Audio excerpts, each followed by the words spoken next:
Apex Online Racing is sponsored by Elgato, who created this lovely stream deck. For more information about the stream deck, the link is in the description below.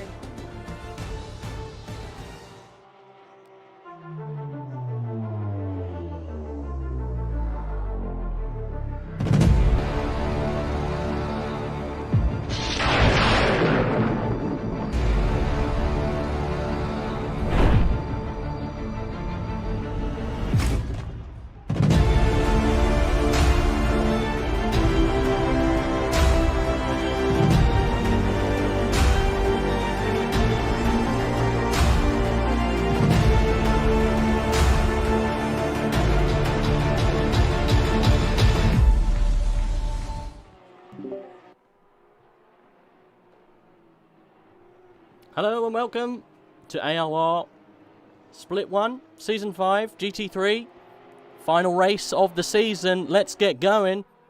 I'm joined today by John Watts. My name is Rage F1. I'm looking forward to this one. It's going to be an absolutely crazy race. We've got some people that need to make up some absolute places. We're looking at Black Gold Saw going for his, I think, second place in the championship, unfortunately from a disastrous race last week. However, we should see some redemption from him, hopefully. But we should see some good racing throughout the grid. People know that the championship's off now. It currently went to Milanowski last week, so the pressure's off. But also, for some people, the pressure's still on. How are you doing today, John? I'm doing very well, thank you. How about you? Yes, cannot be bad, mate. Cannot be bad. It's race day. Yeah, absolutely. And as you've already said, it's going to be a cracker, I think. You know, after a horrific race overall for Black Gold Saw, he's got some work to do, but if there was ever a chance for him to be able to do it, Suzuka might be the track, because it is a track where the Mercedes is quite strong, so we could see that Hello Kitty Mercedes back near the front. But yeah, he's got some tough competition if he wants to reclaim that P2 position. We've had Essa, who's been on absolutely tremendous form in the last couple of races, being our only back-to-back winner this season, and taking 2 victories at the Nürburgring and Paul Ricard. We've also got Chorus, who's been gradually working his way back through the field with some solid results during most of the championship. And also the return of Chris Harteveld. And, you know, Chris at one point was someone that was looking really like he could challenge Malinowski for the championship, but did not participate in rounds 7 and 8, and as a result kind of counted himself out of the championship fight. But, you know, he technically could still be in the running for trying to get P2 in the championship today, depending on how things pan out for these other drivers. So I think we're going to have a really exciting finale for what has been a very dramatic and incredible season of racing. Yep. Unfortunately, I haven't been there for all of the races, just joining you for the last 2. But from what I've seen, it's incredibly close, incredibly tough stuff. And also, this week, we have the blessing of nighttime. This is great. We get to see some proper racing under the stars here at Suzuka.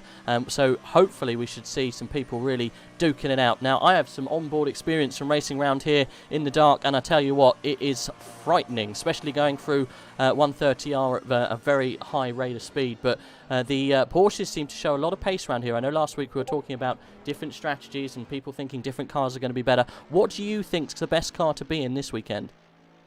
I think it's definitely going to be a battle between our top guys in the Porsches and that low Mercedes of Black Gold Saw. You know, down the back straight, heading towards 130R, you know, the Mercedes gets such good drive out of the spoon curve and really carries that momentum all the way down to that corner. You know, there's not really an incredible amount of overtaking opportunities around here. You know, there's areas where you can get a good bit of momentum and get some slipstream, but it's really only that final chicane that presents the opportunity for a deep braking zone on the back of such a long straight. And, you know, tight and twisty sections heading towards the hairpin, not always ideal for trying to set up a move, though I do expect we might see a couple of lunges into turn 11 as well. So, yeah, I think those 2 cars are going to be the strongest that we see here today. Obviously, with the Porsche Cup, as it has ironically been termed on occasion. That is most of what we're going to be seeing driving around Suzuka, but I think they're definitely going to be the cars to watch today, and even more exciting for us, they are all the cars that our guys fighting for P2 in the championship are currently sitting in, so it's going to be very competitive at the front. So Black Gold has still got the opportunity of getting P2, no? He does indeed. So he is currently sitting on 483 points, only 15 points behind Essa, who has currently put himself into that P2 position. And then next best challenger is Chorus on 458 points, and then Chris Harteveld on 446. So each of those guys mathematically still in with a chance of getting P2 in the championship. I think for Chorus and Chris, it would have to be a very solid result for them, with some slightly poor showings from the likes of Essa and Black Goldsaw. But it's definitely going to be tight at the top between those two. So really, assuming these guys all make it to the line in one piece, and that the battling on track is all fair and there are no dramatic incidents, Essa and Black Goldsaw are likely to be the two that will be jousting it out. And as it stands at the moment, Essa has put himself on provisional pole position, continuing that fine level of form that we've seen in the last couple of races, and doesn't seem to have really changed too much here. But not too far behind. Black Goldsaw currently sitting in third place on the second row of the grid. So that Mercedes still looking like it's got some good raw pace. And you know, as you raise the point about how strategy can play into this, we have a 90-minute race today, so that is going to show possibly some of the weaknesses or gains for different cars in terms of things like tyre wear and even fuel management in this race, and potentially that could be an additional factor where qualifying might not quite tell the whole story.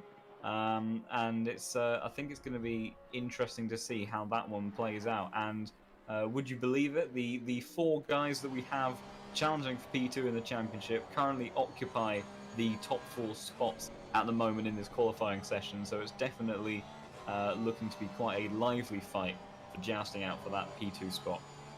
Yeah, definitely. I've noticed though we have got quite a reduced grid from last week, unfortunately. Do you think that's people just not coming in for the last race? A little bit of remorse for previous bad finishes. We haven't got we got the Yas Heat boys guys in here this afternoon. I don't think we do. We have Murphy. I am aware that Jardier and perhaps some other competitors that we have in this grid are currently taking part in the demonstration race of the new DLC that is coming out to Imola. ACC. Yes, Imola, the Ferrari 488 Evo, and Mercedes AMG Evo as well, with an absolute abundance of updates regarding balance of performance and tyre models. So definitely pulled them away. Yeah, definitely an incredible set of features that we're going to be seeing coming to ACC right as our season finishes, unfortunately, but they will be ready and prepared for when we kick off Season 6 of Apex Online Racing's ACC League. So we shall, I imagine that we will see quite a plentiful amount of those new cars featuring. I think everyone always has a tendency to really like to explore what the new cars present, and it's always a rather exciting thing to drive around with. So I think, but in terms of our slightly unfortunate lack of drivers in our field today, I think that's generally the reason why, if I was to hazard a guess. Yeah, I think you're probably spot on there, to be honest. But it does open up possibilities for people to get into positions they're not normally occupying. So as you can see, Murphy currently running around in third position there in the Audi. We're on board with him right now. So Essa continuing form by the looks of things, currently provisional pole. Moving down from him, we've got Hartfield, then we've got Murphy, who you're on board with right now, one half of the Yas Heat team. And then we've got Chorus in fourth at the moment. Black Gold Saw, still a little bit of improvement to do. He's down in fifth place. We've got Raymond Mooney in sixth position.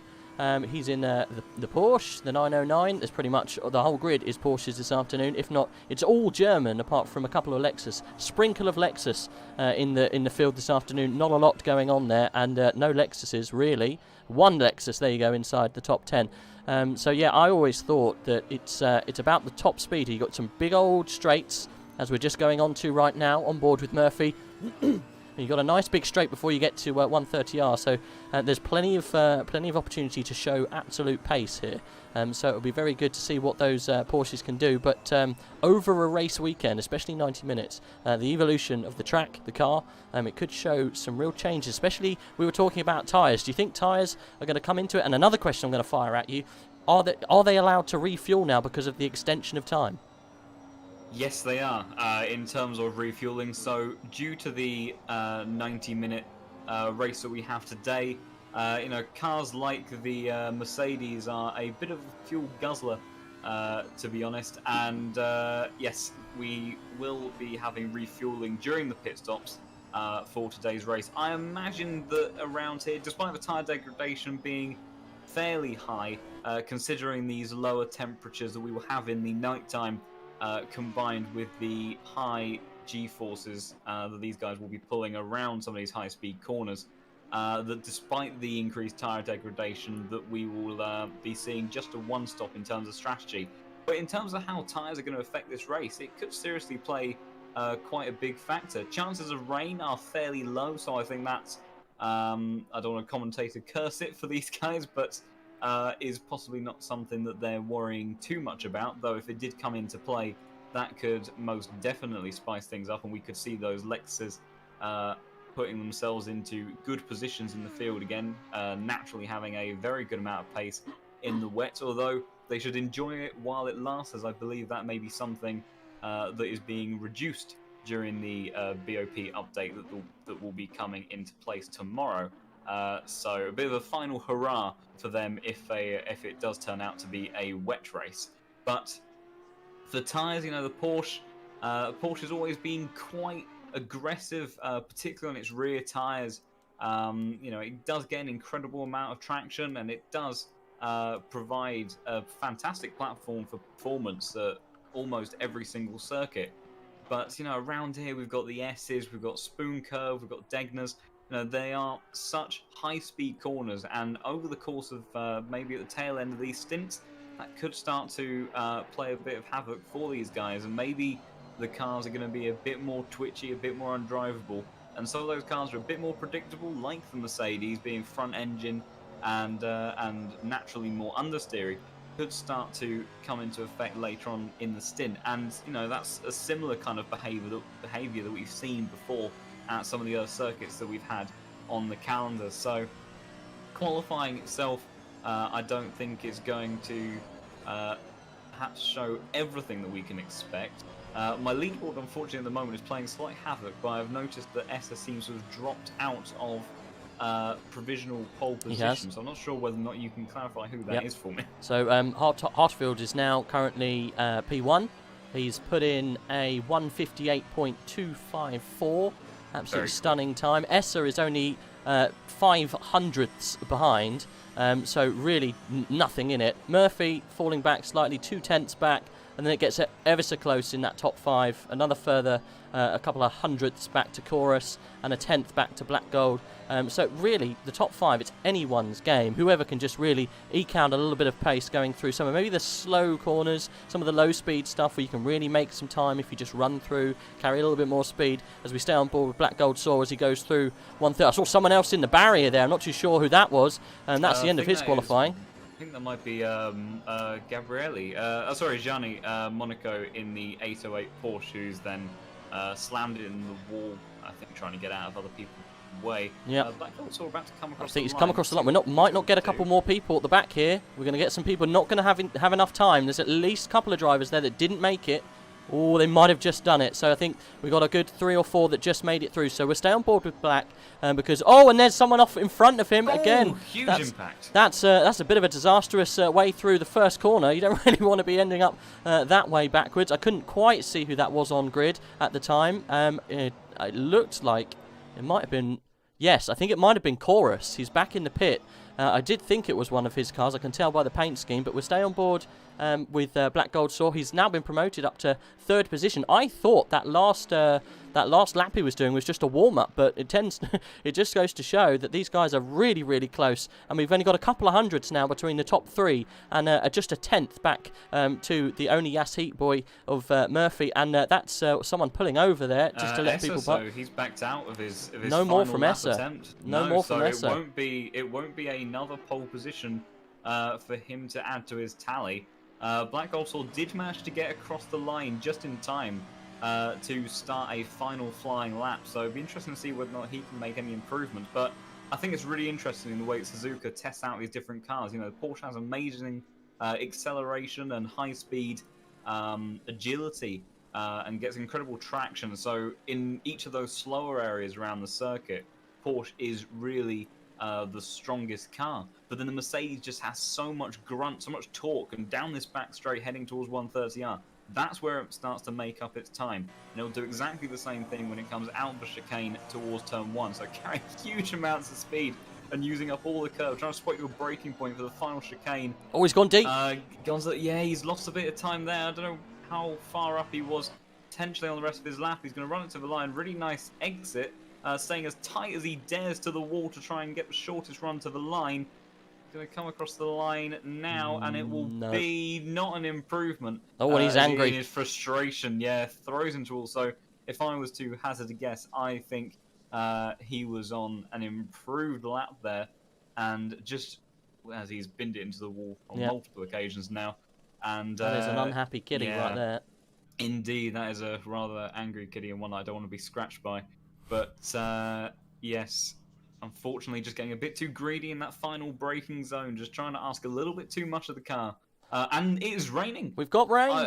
We have rain. Would you believe it? It doesn't look like it's the heaviest of rain. So unfortunately for these guys, it does appear that I've slightly cursed them. Only for now, it looks like it's light rain. So I would actually think that these guys will probably still start on slick tyres. The having no intermediate tyres available for these GT3 cars can make some of these intermediate greasy conditions the sort of conditions that the likes of Jenson Button used to strive in his days in Formula 1.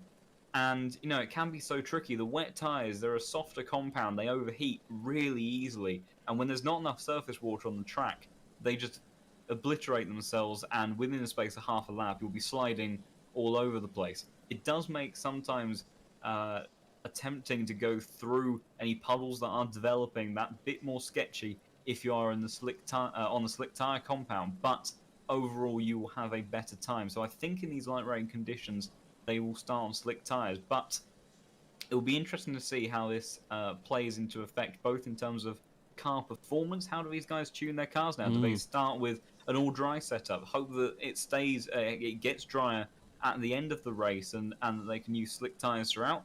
Or potentially, we've got estimated rain for at least 30 minutes. Yeah. So more than a stint's worth.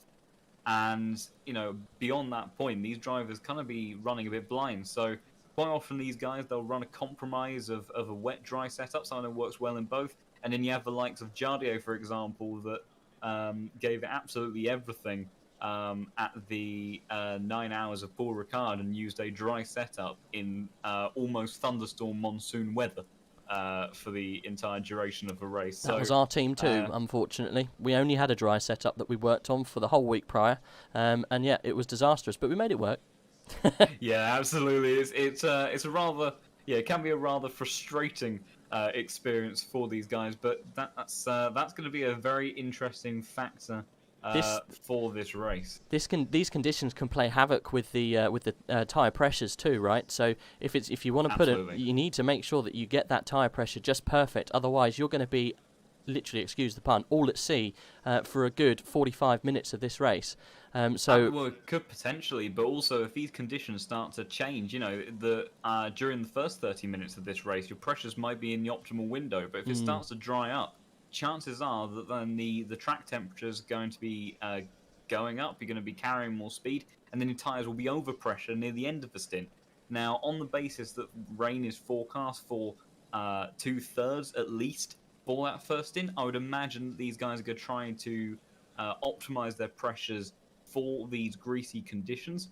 But it's definitely a factor these guys are going to have to bring into consideration when they're looking at setting up the car.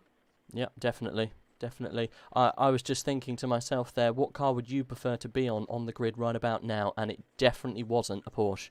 I think the Lexus, or the Lexi, because there's a couple of them, are going to have a good afternoon here, at least for the first half an hour. The Audi as well would also be a good shout. But definitely the AMG, Mercedes, and that Porsche are going to be incredibly tricky, especially through 130R. Maybe even the last apex of Spoon might also provide quite a few problems from these guys.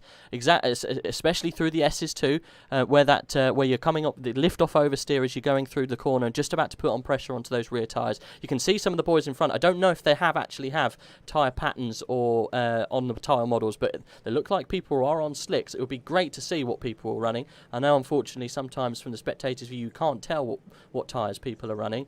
But that would be a real insight if we could find out what some of these boys are running this afternoon. I think, to be honest, if it was me calling it, dry setup, slick tyres, and just hope for the best.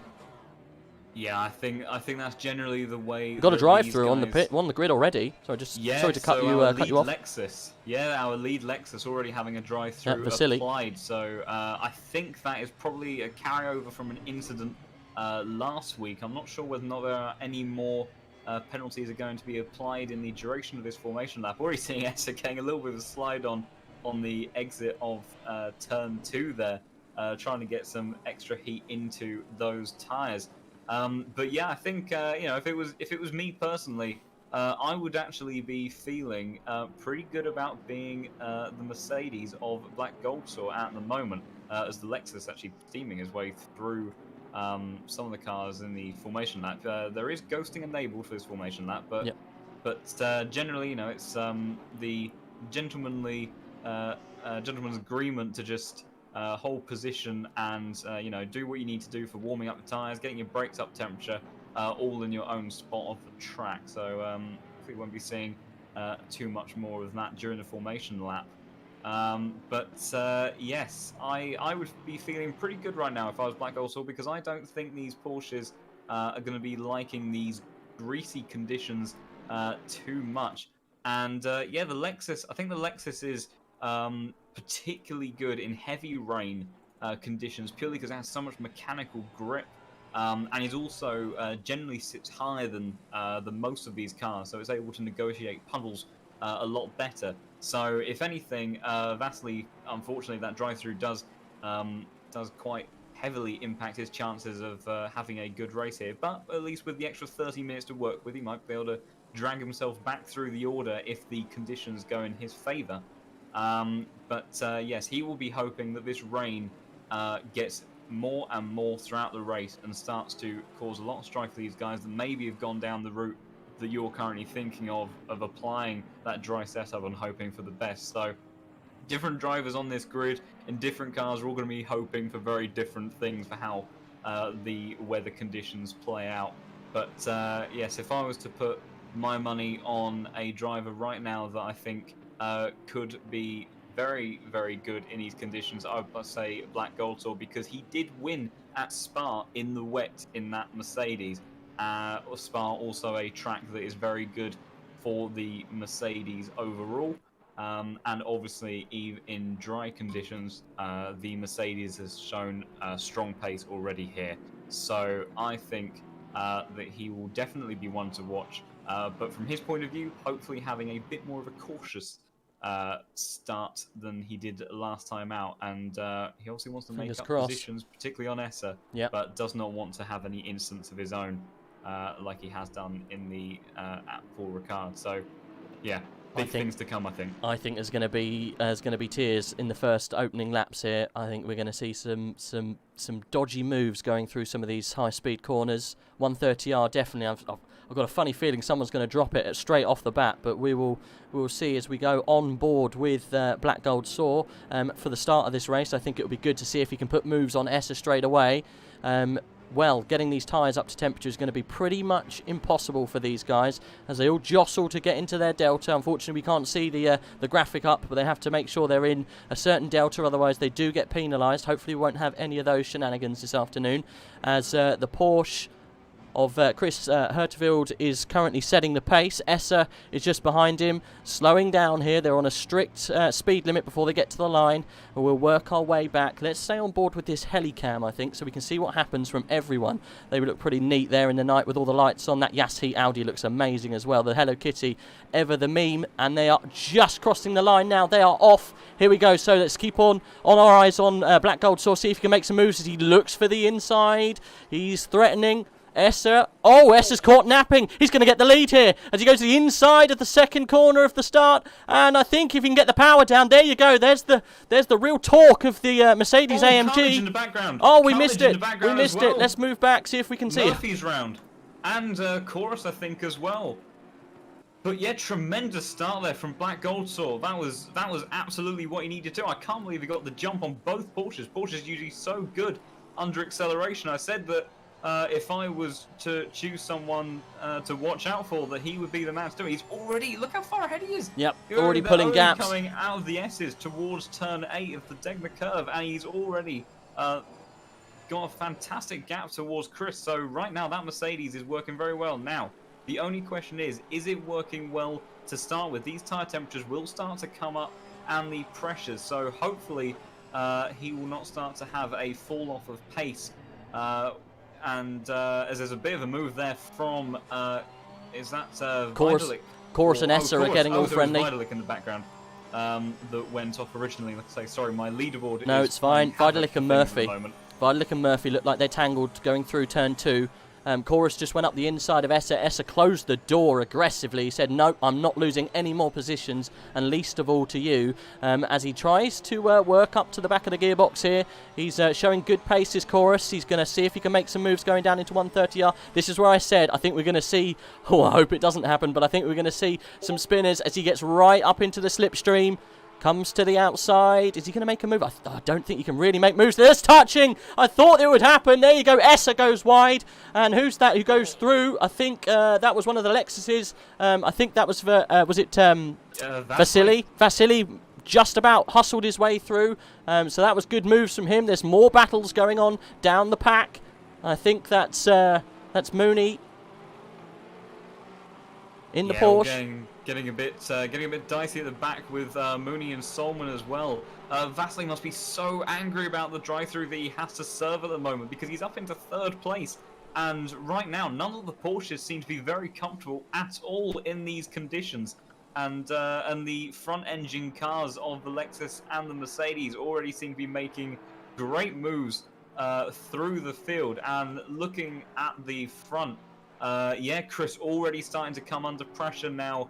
Less than a second gap. I think it was about 3.5 seconds when they got to the lines. I'm not sure if Chris made a mistake on through turn 1 and 2, but yeah, Vasily all over the back of him, and Goldsaw extending his lead almost up to 4 seconds now. So he is loving these conditions, and so is that Hello Kitty Mercedes. It'll be interesting once Vasily gets into free air what sort of pace he has, but that drive-through obviously taking him out of the running to some extent. So as far as the Lexus go, the duty will have to hand over to Soldatov, who is in P8 at the moment, to see if he can drag the Lexus any further up the order. But wow, what a stunning start, and just fantastic instinctive racing at the, off the line from Black Goldsaw. I can't believe how much momentum he managed to get through turn 1 and 2, and Essa was, like I say, caught napping a little bit, but Chris really did seem to go deep in turn 2. And one interesting thing I just want to highlight, Black also moving over to the left-hand side of the track, that will be to cool down his tyres. So, you know, tyres working well at the moment, as he's gone wide through 130R, so still pushing very, very hard, but already starting to become quite concerned by the looks of it about the temperatures of his tyres. So that is something very interesting, and usually something you'd only observe generally for those running the wet tyre. So that is an alternative factor to play into this is that maybe he gambled on wet tyres, but is having to now do a lot of tyre management to cool them down. Like I say, wish that we could see what compounds these guys were running on, but that is a possible explanation. As I've also noted that that Vasily has come into service drive-through now, so amazing as Chris got a huge kick of oversteer on the exit turn 2 there. Yeah, so Vasily now going right down the order into P14, so that Lexus taken out of the running, at least for the time being. We'll see if he's able to make any sort of resurgence. As a car is off in the S's, I think that might be Solman, who has now retired to the pits, so... That's the end of days for him, by the looks of things. Yeah, I think he just went off into the gravel trap, but seemed to just call it a day very quickly, so maybe he's made a call to go on to wet tyres and the pressures are perhaps a bit too absurdly high. I found myself in a similar position at Spa last season, making a horrific miscalculation in terms of pressures and finding that my tyres were overheating very dramatically within just a matter of minutes. So perhaps that's something that we've seen there as well. So we're on board at the moment. Well, currently watching Chorus. Oh, sorry, Carnage at the head. Okay. Didn't mean to cut you off. No problem. 3 cars, Murphy, Dominic, and the recovering car of Vidalik. They were going 3 wide for just a brief second through the turn 10 kink, and as it got to the braking zone for turn 11, Chaos completely took over. Murphy still suffering a little bit of contact, but coming out the better of the 3 and is starting to pull away and use some of that pace he showed in qualifying. But even further down the field, Carnage still going on as Vitalik looks like he is set to try to make a move, although straight line speed of that Lexus quite impressive, but Dominic not looking very confident in these conditions. So I wouldn't be surprised as he goes a bit wide at 130R. That might give the momentum that Vitalik needs in towards the chicane. No, it doesn't actually look like it. So it does look like that Porsche is quite down on straight line speed, actually, but does get very good acceleration out of the chicane. Dominic goes wide at the exit. That might give an opportunity towards turn 1 unless the Lexus can once again outdrag the Porsche, as it looked like it is going to. So that battle not done yet. He's got damage. He's got damage, yeah, front end damage. Does look like it. Yeah, it's causing him speed issues, I think. Luca he's all over him through the corners, but as soon as he gets to any kind of straight, he's having problems staying on the back of the bumper. But you can see already the grid is slowly starting to spread out, and you can tell that that's normally a telltale sign of really, really tricky conditions. Oh, there we go. 30 minutes time. It's going to start. It's going to start easing off. The track is going to change. Oh, Chorus and Niels. Sorry. It's okay. No problem. Deck the curve. Niels went. How did he hold on to that? It's the next battle on track at the moment. These boys. You can really hardly tell where it's going to come. I know it's either these boys or the others behind.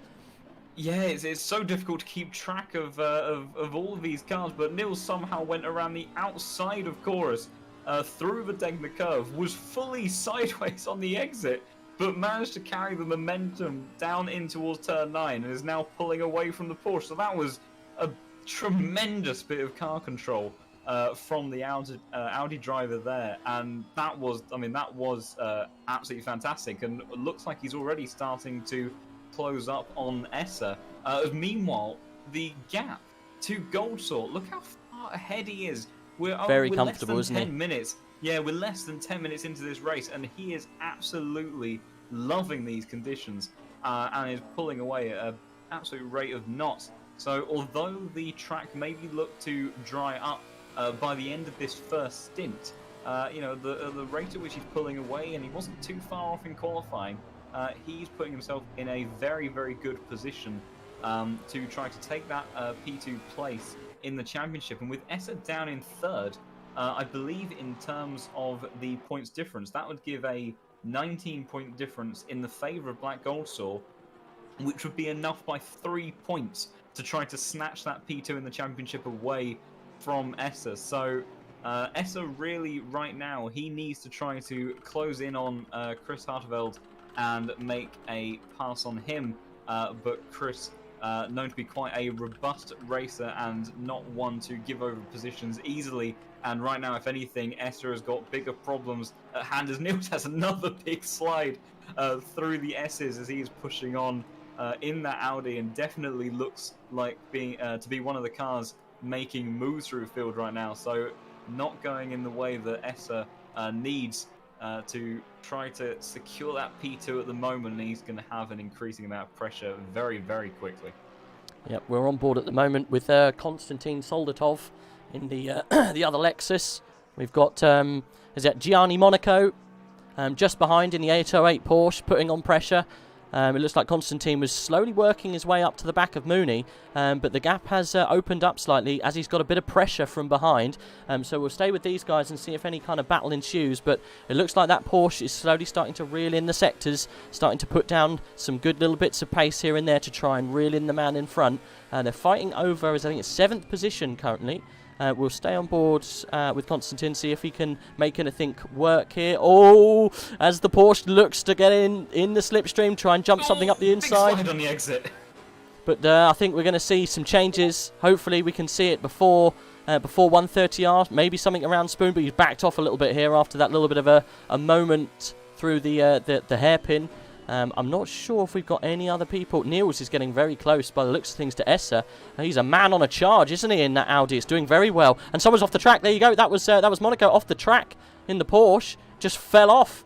Didn't even see how he lost control. He literally almost just drove off. He's dropped down now, and I think he's going to be, well, completely out of this fight, unfortunately. I think he might have even dropped further positions. Unfortunately, the timing screen isn't... Niels going around the outside in his T1. Let's have a look on board. He's done it. He's made it stick.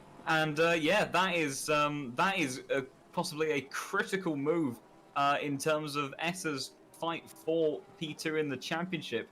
And he just seems to be struggling so much in these conditions. Chris just about managing to make it work at the moment in our leading Porsche, but Essa really, really not happy with how his car is behaving in these conditions whatsoever. But yeah, Niels pulling off a fantastic move on 2 cars in a row there, as Essa gets a huge tank slepper as they go over the hill and might even start to come under pressure from his next rival in the championship of Chorus, and could find himself out of the other 3 guys that he is fighting with, being the one at the bottom of that group. So definitely not working for him at the moment. Whether or not we see a resurgence of pace as the track starts to dry up, we shall have to wait and see. But certainly at this phase of the race, it is not looking very good for the number 71 car of that Porsche. And generally we're just seeing with the Porsche and a little bit from the Audi of Niels, though generally he's able to cope with it a little bit better,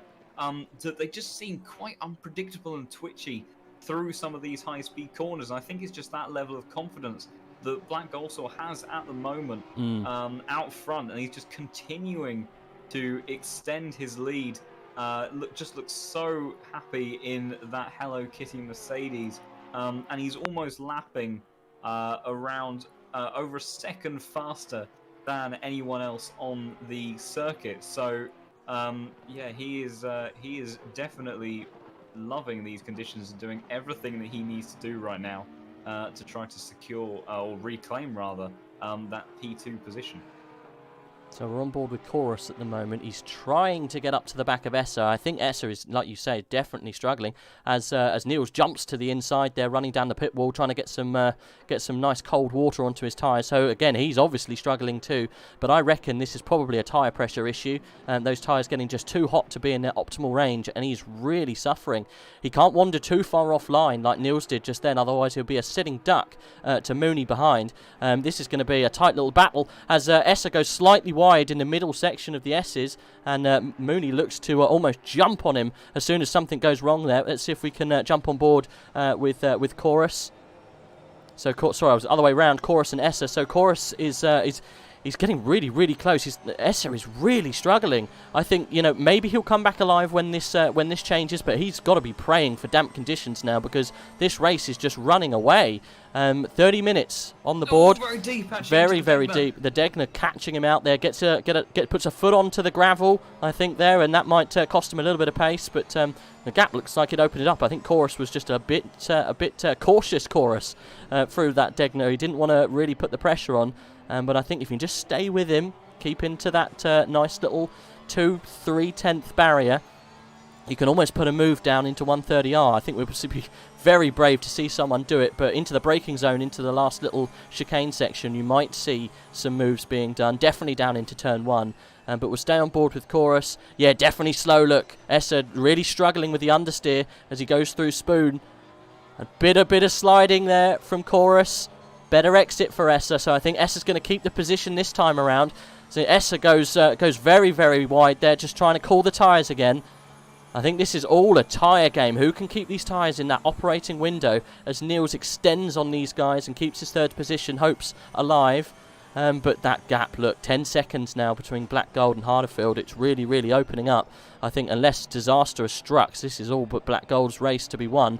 As Chorus continues on his charge, he's battling like a gladiator to try and keep on the back of Essa. He can see the position in front of him.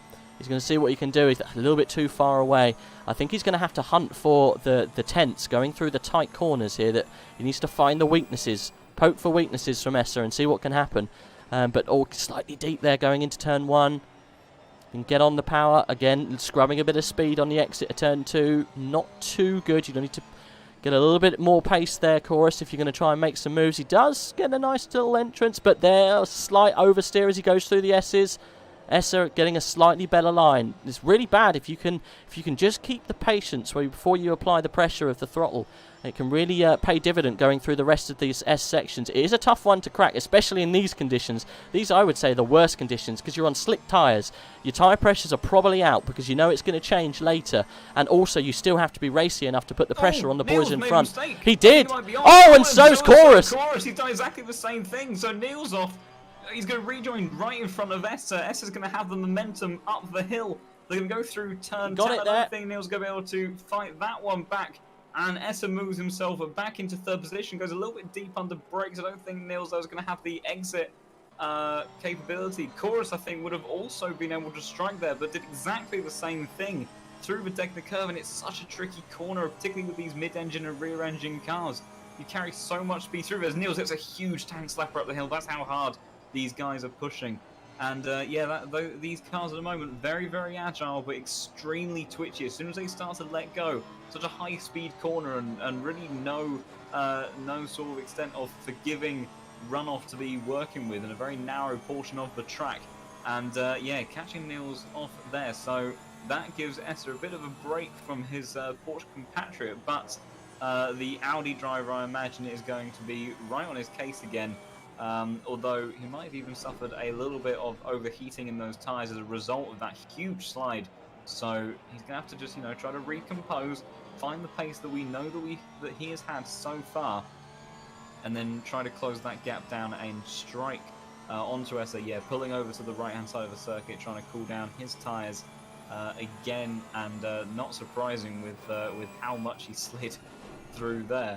But that was a huge moment as he even goes slightly deep into turn 2. So definitely still fighting, all aren't to they? play for a moment. Yeah, and they are all pushing the limits.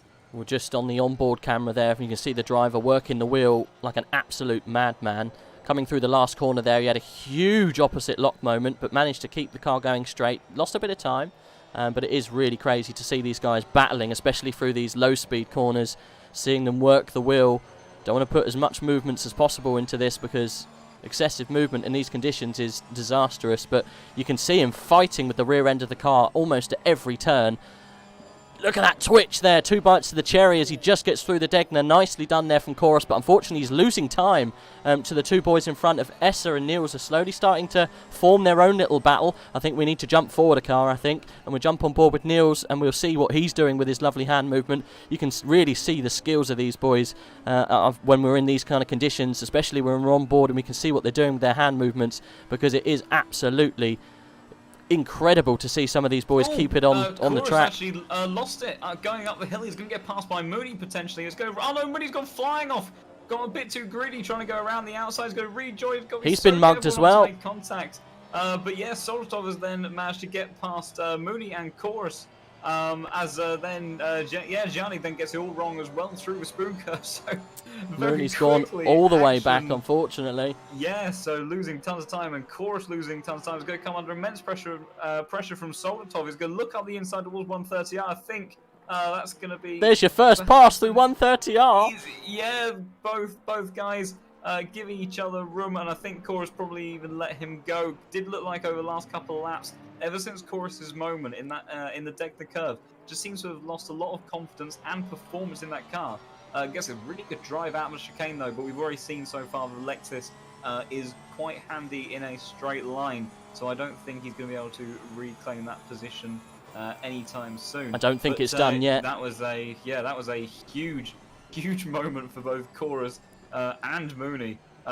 Mooney just he tried carrying that momentum around the outside, but then just got a little bit ambitious. We've already seen Neil sliding his way up the hill through there, and it just seemed to catch out Mooney a bit too much. Did well to keep it pointing in the right direction though, and not to collect Soldatov in the spoon curve when he rejoins. So yeah, big scary stuff for all of those guys, and giving ourselves a bit of a reshuffle for where the battle is now. You know, got Essa and Niels at now 3 becomes 2 in the duel for the final spot of the podium, and we now have a 3-way battle for 5th position. So as Soldatov goes a little bit deep there, but I think should be safe for now. As Gianni in the background has spun it right in front of Gerardis, who manages to squeeze his way past on the exit there, and will get past and get himself up into 8th position. But yeah, just showing how tricky these conditions are at the moment to deal with, and it really does go to show how hard these guys are pushing. I think right now our closest battle is still for P6 and P5 in a way as well, with Mooney all over the back of Chorus. Does look like Chorus has just lost all forms of confidence in the car for the time being, and we are still a decent margin away from dry conditions, so it's going to be a long second half of this stint by the looks of it. He gets a bit of a twitch through 130R. Whether or not Mooney sniffs an opportunity here into the chicane, no, not quite yet. Biding his time and looking to try to make a wise and calculated move for that 6th place. As Chorus actually comes in, so that's going to be very interesting, as well as Niels. So we've got both Niels and Chorus in the pits now, and they've obviously decided that whatever setup they did for their tyre compounds and perhaps pressures as well is no longer working in these conditions, and that the benefit of pitting early and trying to sort it out now, predicting what the weather's going to be like later on in the race, is worth the trade-off of the extra fuel to carry until the end, as well as the additional length of the stint, which is going to make tyre degradation a bigger factor as well. So it'll be interesting to see what their performance is like when they come out of the pits, and whether or not the choices they make now still work later on in the race. So that's a tough call now, interesting isn't it? Scenes. Yeah, absolutely. That's a real it's going to be call. really difficult. You know, you've got, what, arguably 20 minutes until the weather's going to really start to change. You know, do you come in and put in some fresh tyres to combat this rain, or do you just go hell to the leather and just put on your full full dry setup, dry pressures as well, and just kind of, I guess, hope that the next 10-15 minutes is going to be okay. Both of them stopped bang on their pit marks, so not really much time lost. Chorus team maybe dropped back slightly from Niels, but doesn't seem dramatic. No drama then in the pit, unfortunately. We didn't see any movements, but this guy out in front commanding an absolutely, well, a special lead really. Black Gold Saw is really just absolutely going for it. It's only his race to lose at this stage, I think, to be honest. 13 seconds ahead from the guy behind him, Chris. In the Porsche, obviously, and then Essa just 4 seconds behind him. So when do you think Essa will pull the trigger on this pit? Because if he doesn't do it soon, both Niels and Chorus are going to be in fresh-ish air. At least Niels will be. He could technically put in some good lap times now. You don't have to bother about traffic. You're not going to get held up in any silly battles. Do you think we might have some changes just because of this strategy? Yeah, I think we might do. Just quickly want to draw your attention to the battle for P9. Oh, as Vasily actually goes very wide at 130. That's actually going to let Dominic back through. I was about to say that Vasily was putting together an excellent charge through the field, as then unfortunately almost an unspoken commentator's curse there. As Monaco then actually comes into the pits as well. So it looks like a few of these Porsche guys, or generally just the non-front engine cars, are starting to consider coming into the pits now. Just an interesting observation as well, that Black Gold saw and Chris's last lap were almost identical, with Chris actually being marginally faster. Yeah. So that is an interesting thing about how the dynamic of those two are panning out between them. But yes, I think if you're in S's position, right now you're in clean air, and I think you're in third place, but you need to get second place in this race if you want to try to get P2 in the championship. And when your championship rival is borderline about 20 seconds up the road, you need to do things to sometimes take those risks and just see how they play out, see whether or not they pay off. Because if you just do the generic strategy that everyone else is going to do, I doubt that he's going to make too many gains from it. Now we've got a good 20 minutes until we reach the halfway point of this race, and I think if I was in his position, I perhaps wouldn't call it quite as early as some of these other guys have, but maybe in the space of the next 5 to 10 minutes, that's the sort of region I would think, okay, now maybe it's time to change. You should also get a bit more of an accurate prediction about how the conditions are going to play out for the rest of this race, and perhaps being that bit more patient, understanding how the conditions and the track are going to evolve, can make very key decisions for how you then change things, like your tyre pressures, and then those decisions can have a huge impact later on in the race. So I think if I was him, I would just try and be patient for just a little while longer, not leave it too long, but yes, try to come back strong later on in the race. An interesting thing, again, Black Goldstar, I think for the first time this race, going below a 2:09 and did a 2:10 10.2 versus a 2:09.2 from Chris. So Chris now, we're getting into this. Yeah, that is a chunk of time, and the first time I think in this entire race that we've a significant margin of in the favour of Chris and any of the Porsches that we have. So is the setup or the choices that Black Goldstar made before this race began starting to backfire? I think he's chewing his tyres. Yeah, he does seem to have. They're too hot. Perhaps he's just taken a bit too much out of them in this early portion of the race, and all the performance gains that he got through getting temperature into them, and we saw him trying to cool them down very early on. So, we wondered how much of a factor tyre wear would play into this race, even in dry conditions, let alone the wet in these greasy conditions. But it does look like that now Chris is starting to come alive and is attempting to reel in that gap, and you would have to imagine that as a bit of a weather update, so it does look like it's going to continue to be dry. It doesn't look like there's going to be a brief dry period and then rain again. So these guys now, that is the information that the likes of Essa, Black Goldstar and Chris all needed to know in terms of making the decisions for when they come into the pits. But it does look like this race is starting to come back towards Chris. It'll be interesting to see what the difference in times are this lap. I don't think Black Goldstar still a 2:10, barely missing out on a 2:09. What does Chris do when he comes across the line as well? So just about to cross now, and another 2:09, so more than half a second. Yeah, so Chris really actually enjoying these conditions now, and will be pushing on as he goes a bit deep into turn 2, not losing too much time. We'll get a good exit to make up for it. But yeah, Chris right now, the one that's really enjoying this portion of the race, and it's such an interesting dynamic, isn't it, to see how these drivers adapt to the conditions. How Mooney goes wide in turn 1. Sorry to cut you off. Managed to escape going off into the gravel, but that's going to cost him some time. Yeah, just about managing to hold on to that one, and actually, last lap wasn't actually too far away from the leader, so that really shows how the way in which this race has developed for this entire field, and how these guys are adapting their driving styles, and potentially the way that their cars will be set up for the second half of this race, and whether or not Chris can continue to make inroads to close in on Black Goldsaw, and how that could potentially affect not just the battle for the lead, but the battle for the championship. Because if Black Goldsaw finishes in second place and Essa holds position in third, that will not be enough for Black Goldsaw to try and get that P2 position. So Oh, wow. Chris right now is potentially the deciding factor of who out of Black Goldsaw and Essa finishes P2 in this championship.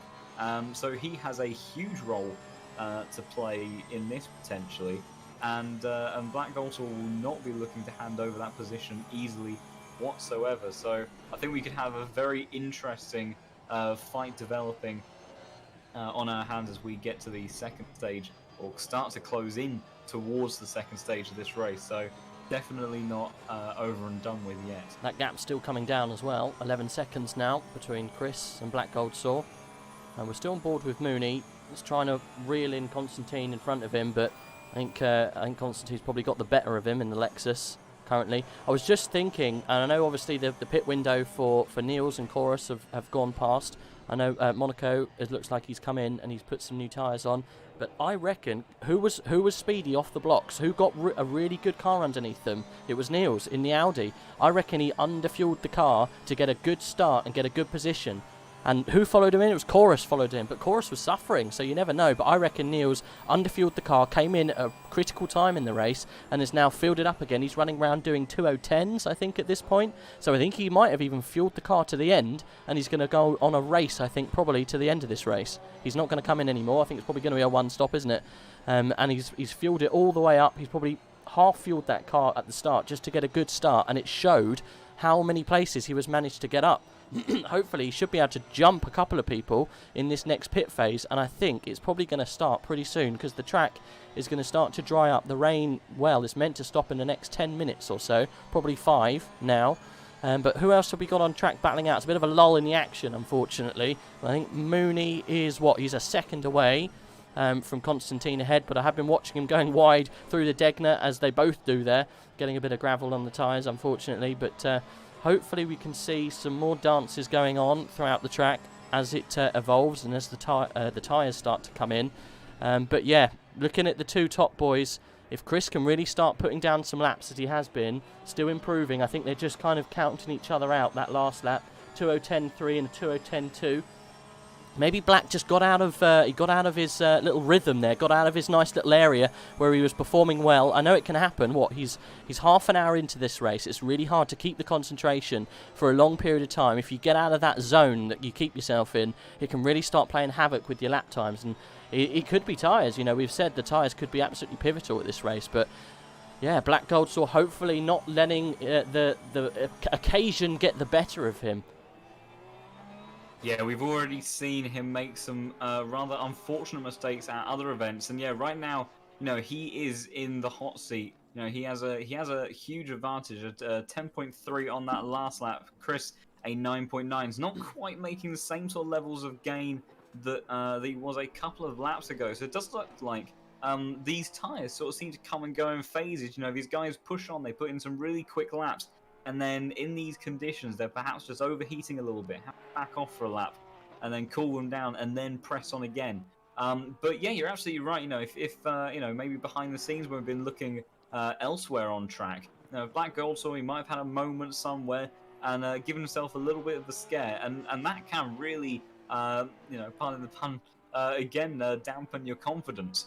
And that just means that you start to push that a little bit less hard, which can sometimes pay dividends in a more secure result, but you do start to end up losing time as a result as well. So that could perhaps explain, combined with the tyre wear that undoubtedly he will be suffering with, as to the reason why the pace has started to drop off.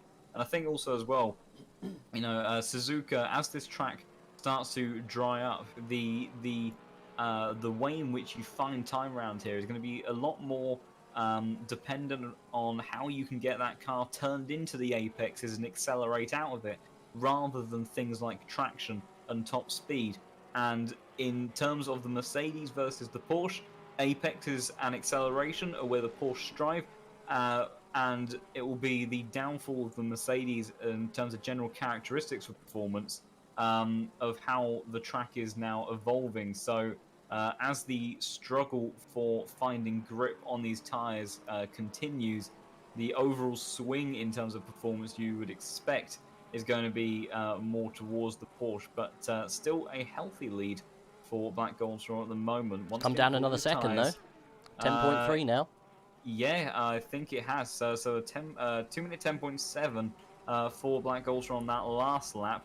We'll see what Chris was able to do, but this might be another lap in the 9s, and it is a 9.9. So almost a second, it does look like, it does look like that Chris at the moment is just able to push that bit harder, is taking that bit more of a risk with some of these curbs and track limits, but overall just seems to have more confidence in these conditions. So they are about 10 minutes away from the halfway mark of this race, and that will be a really critical point for these guys. I would say at this stage that is likely what these guys are going to be going for. They will try to hit around the halfway mark. It looks like the conditions are going to stabilize and that they will know what they are going to be going into and working with. But once they come out of the pits, they're going to have to completely reevaluate where the grip on the circuit is, how hard they can push the tyres, and whether or not they've managed to get those tyres into the right operating window for these new conditions to deal with. So how the performance, how the driver's confidence changes in this latter portion of the race could be really interesting, and could be a pivotal moment in terms of deciding not only like the win, like we said, but potentially the resulting championship order near the top of the leaderboard. Action does not seem to have changed too much. I think closest battle on track is Soldatov and Mooney at the moment. It doesn't look like either. He's got inside of a second. He's been fighting outside of it for a while. It's just this lap, as you said it. 9.33, so a couple of tenths inside of a second. So Mooney's really been trying these past couple of laps. I've been watching their lap times, and they've been pretty much trading. The last lap was a 10.25. Lap before, I think Constantine was a 10.25. So they've literally almost been trading hundredths. So there's not been much movement between these two. But I'd just like to point out, as I said earlier on, the fastest man out on track at the moment, and the one who I think is going to be making moves later on, is Niels in that Audi. He's been consistently putting it in the low 9s, which is going to... Oh, there you go, Mooney going wide, pushing that a little bit too hard and just showing us still how treacherous the conditions are, especially in that rear-wheel drive Porsche as the fuel starts to empty off. We've said this before, it starts to get almost uncontrollable, let alone in the dry, let alone the wet. So Mooney's suffering, and he's just lost that little 10th window that he's been building on Constantine in front. So unfortunately, he's just falling back slightly in the old Coach C Racing Academy Porsche. So Mooney will be, I'm sure, saying a couple of choice words in the helmet. Didn't lose too much time, but those tenths, especially if you're battling for hundredths, is going to really take a couple of laps to try and reel in again. But looking at that time, look, Chris Harterfield's pulling in another second on Black Gold Sword. I think we're going to see some changes before the end of play this afternoon.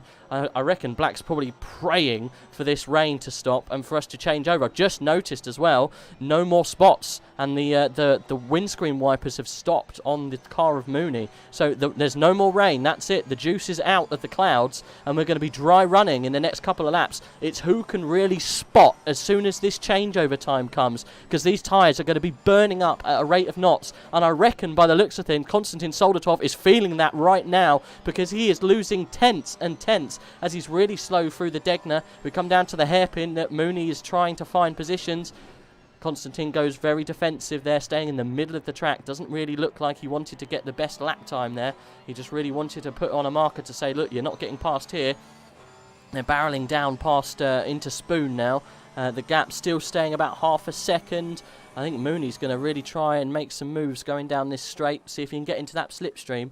As we normally say, the magic window is about 3-4 tenths or so when you can start putting moves into that slipstream, and he's just outside of that, half a second. But this is Mooney's doing here. He's been really working that car to try and get it into that position. And I think Soldatov had a little bit of an incident through the Degner, or just before, and lost a bit of time. The gap opens up slightly, 2/10, so he is pulling away. As you can see, Mooney looks like he's dropping back and goes wide. Look, he's pushing hard. That's the second time he's gone wide there. He's going to start getting lap infringements if he keeps doing that. So we have to keep on top of those. You don't want to get a drive through, especially towards the end of the race, because it's disastrous. As oh, I thought there was a change at the top there. There's a massive pace difference. There's someone in the pit. That's 6 seconds. Black also has come into the pit, so this is a critical moment for the race. It looks like, I'm just keeping an eye on Black Goldson's car. I can't see any sort of complications in the pit, so I think his pit stop has been fairly clean. Last lap, though, from Chris, a 209.5, so still lapping incredibly quickly. It won't be enough of an advantage, I don't think, to make the overcut work and claim the position through strategy, but in terms of pace in these conditions, it does really look like Chris is coming into his element at this point. Black Golser was definitely starting to struggle. We'll be going on to a fresh set of tyres, and we'll be hoping, which he does, I was about to say, we'll be hoping that he doesn't come out in any form of traffic and he has clean air all the way in front of him. So see that dry line already opening. Sorry to interrupt you. Absolutely. Yeah, no, you're absolutely right, though. And yeah, it's a little bit masked with the darkness, but when the headlights pass over it, you can see how it has already started to develop. So this is crunch time for Black Goldsor now. Really needs to push on. You know, don't push it too hard. The tyres are still going to be warming up, and the car is not going to be quite as stable underneath you, although I imagine relative to the laps that he's just gone through, that this must feel like a tremendous amount of extra grip. But it'll be really interesting to see what can he do on his outlap. Wide. He actually goes very wide at the Degner, pushing a little bit too hard. He doesn't lose too much time, but very, very nearly bin the opportunity altogether.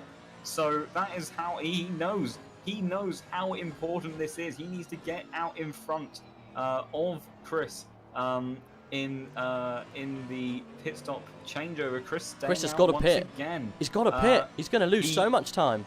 Yeah, well, I mean, then again, last lap of 208.6. So wow, yeah, the track definitely drying up. Obviously, we have to wait for Black Goldsor to finish this lap and then do another before we see what sort of pace he is able to do out of the pits. The likes of Niels, though, who was our previous hard charger through the pack, still lapping on that last one in the mid 209s. So that goes to show how fast Chris has suddenly become in this change of conditions, as we've got Essa, that I think has also just come into the pits as well. So Essa's making the call.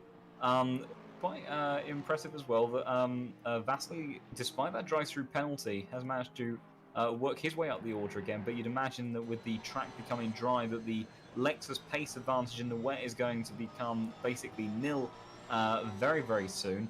We've got Mooney and Soldatov next to each other, and that's for position second and third currently. As you were saying, the Lexus advantage probably eking away as the laps unfold, and I think we're seeing that again here.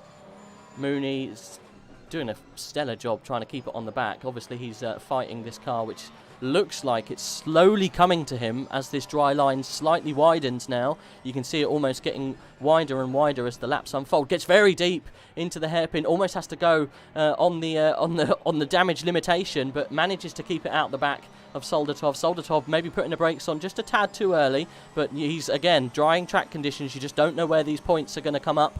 They're changing, literally lap in, lap out. You're braking a couple of feet early, a couple of feet later in different corners. So here we go through Spoon. Mooney just really taking up some space here, and he's really reeling in Soldatov. If he can get the power on early here, he can get right up into the slipstream. He's in 4/10 behind him. I don't know if he's going to have enough here. He's right at the back. He's going to see if he can keep the car there, and Soldatov's pulling away. So that inherent straight line pace from the Lexus really coming strong here, and he's going to go wide again. Muni's got to be really careful here. He lifted off there to bring the car back under lap delta, so he didn't get a warning for the you know, cutting the corners, he's got to be careful because too many of those warnings and he's going to start having negative effects towards the end of the race, especially when they're going to be pushing hard for the race positions. This is a great position for Moody and Soldatov to be in right now. They're out commanding good times on the track. What was their last times as they just came over? So we've got a 209.6 and a 209.675. So arguably Mooney putting in a slightly better lap.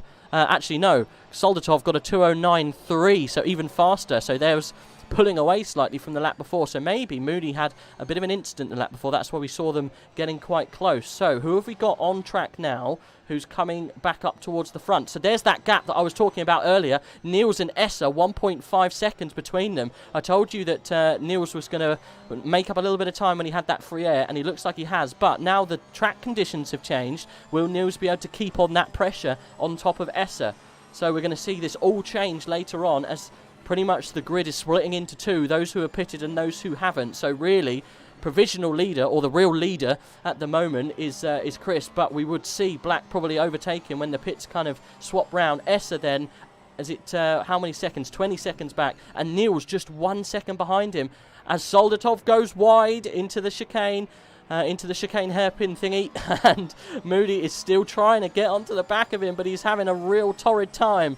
He must be thinking, what has he got to do to get into that real magic window where he can start overtaking? These cars look like polar opposites. They've both got benefits and positives, as Soldatov gets a little bit out of shape but manages to keep it in. Mooney reeling him in again.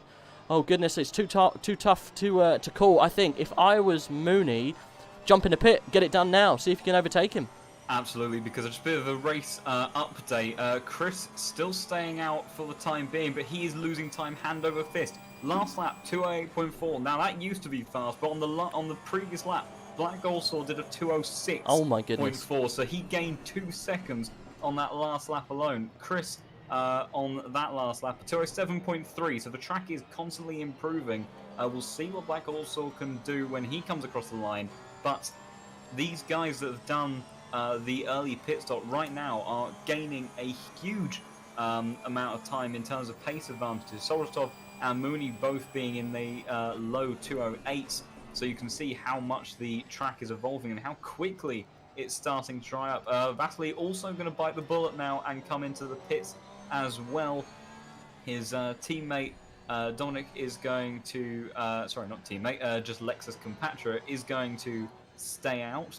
As well as the likes of Murphy. But Black Goldsaw just coming up to the line now. Let's see what this is going to be. Is it going to be a 5? It is. It's a 5.8 from Black Goldsaw.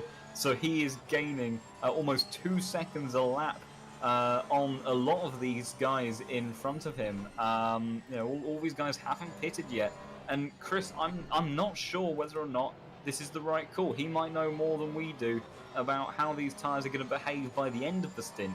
But I think prior to Black Goldsaw pitting, the advantage was still of the order of around 8 seconds. And I think by now, going to be looking at about a 12-second advantage once Chris pits. And with less than half the race to go, he's going to have to really seriously push on. And hope that Black Goldsaw starts to lose a tremendous amount of pace near the end of the stint if he is going to be able to close up that sort of margin. Essa, having done his pit stop, not even close to that level of performance, almost a second away from Black Goldsaw. But once again, it's interesting, isn't it? Despite the fact that this track has transitioned now from wet to dry, that in the early stages of the race, obviously in slightly different positions at the moment, with Chris still being out and doing a 207.1 on that lap, but staying out and not pitting again. But in the early stages of each stint, Black Goldsaw's Mercedes works very, very well and is tremendously quick in both sets of conditions.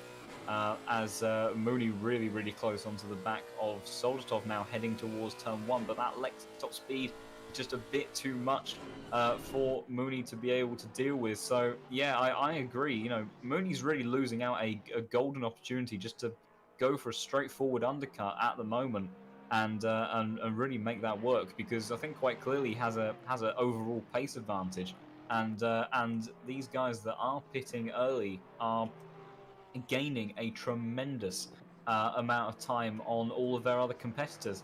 As I think Black Gold has just come across the line again, 2:04.7. So the track is drying up incredibly quickly. He's and found right another now, level to everyone else, isn't he? Really? He's really just he's a man on a mission right now, and he knows how critical this point of the race is. He has to be careful not to take out too much time life, because bear in mind at this point now, the advantage is going to be something of the order of 15 seconds by the time Chris eventually pits. So he has to be aware of that to not go too hard on the tyres too early on, and then leave himself nothing to potentially defend with. But the pace difference, I think, between Black Goldster and Chris is not going to be an immediate crossover. There's still going to be a decent amount of time where Black Goldster might be lapping either faster or the same as Chris, and then potentially looking at the final 20 minutes, maybe even 15 minutes, for Chris to try to overcome what could potentially be something like a 17-second lead. So it's Chris.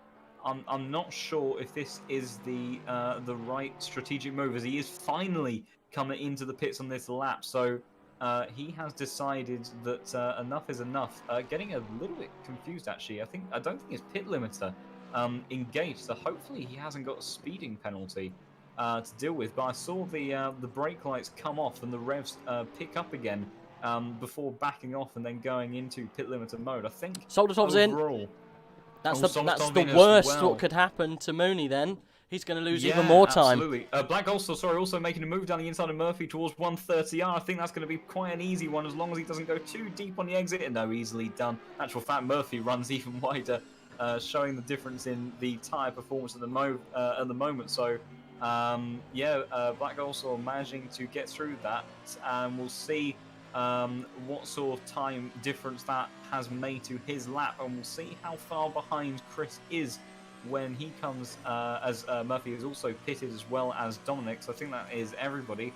So another 2:04.899 for Black Goldster. So the only driver left out to pit, I think, at the moment then is Mooney, which is a rather curious. As Chris, I was right. 30 he seconds. did get a speeding penalty. So that fundamentally, that is it. He's also crossing the white line on the exit there. I don't know if the game will give you a penalty for that, but strictly you are meant to stay within those lines. But that is rather irrelevant. I heard the audio of what sounded like the engine picking up, and I think the game is forgiving to an extent. And if your average speed throughout the pit lane is low enough, Chris has actually then lost it through S's, possibly pushing on too hard in That's rage. huge and damage. I imagine Lights that are is off. going to be a retirement there. But It's gone. Crucially though, would you believe it? Even though that is a golden opportunity, pun for Black Goldster, in terms of the championship, that is actually the worst thing that could happen, because now Esther will be promoted to P2, and that means that the advantage that Black Goldster will get as a result won't be enough to get P2 in his championship. So, we said that Chris was the critical factor, but 40 minutes to go, and I wouldn't say it's over and done with quite yet, because looming in the background is Niels. Now, he did pit quite a bit earlier, and whether or not he's dropping in off, the I've next been 15 watching. minutes, whether or not that's going to come back to bite him, and mainly he can't challenge Esther, we'll have to see. But in terms of the championship, well, I mean, that is highly unfortunate for Chris, as Moody continues to stay out, which I find a rather confusing strategic plan. But so quickly going so wrong. We thought maybe that Chris would actually have a shot at closing that lead back down again, and then Black Goldster made his pit stop, put in just really fast laps consecutively, as does almost breaks into the 2:03s then on that last lap. So he is feeling very confident in these conditions at the moment, and I'm sure he's feeling extra confident with the lack of pressure now that he has. But at the same time, he can only do so much and run his own race really at the moment. Now, with Chris retiring from this race, despite the tremendous effort that Black Goldster is putting in, that will actually switch everything in favour of Essa, who once again is pulling away from his nearest challenger of Niels. So it looks like, you know, that might be battle for the win over, and potentially Goldsor's bid for P2 in the championship over at the same time. Yeah, that's heartbreaking for Black Gold Saw. He's done a heroic effort to keep his championship hopes alive, at least for P2. Chris has just come into the chat saying pit limiter button wasn't working. FFS. Unfortunately, yeah, that's cost you a challenging position now, unfortunately. Spinning off on the center S's. Is it center S's? Are they center S's? S's indeed, but spinning off there didn't really help your chances either, Chris. We were watching on board when it happened. That is a terrible shame. Oh, sorry to cut you off. Solotov and Chorus running side by side as they head towards Degner Curve. Who is going to get the better of it through here? Solotov manages to carry the speed into the Degner Curve, and I think that was to get himself ahead of Chorus. Chorus making that early pit stop alongside with Niels, and it does look like the pair of them are starting to suffer. Chorus more so than Niels, but you know, which is a little bit of a theme that we have seen from Chorus. Sometimes shows really good pace early on, but does seem to struggle with tyre wear just that bit more than some of his other competitors. So he is dropping back now, potentially also towards the likes of Vasily, who is also running 204.1. So, you know, well, I'll have to eat my words there about the pace falling off for the Lexus. But then again, you look at the laps of Black Colesaw of 203.2.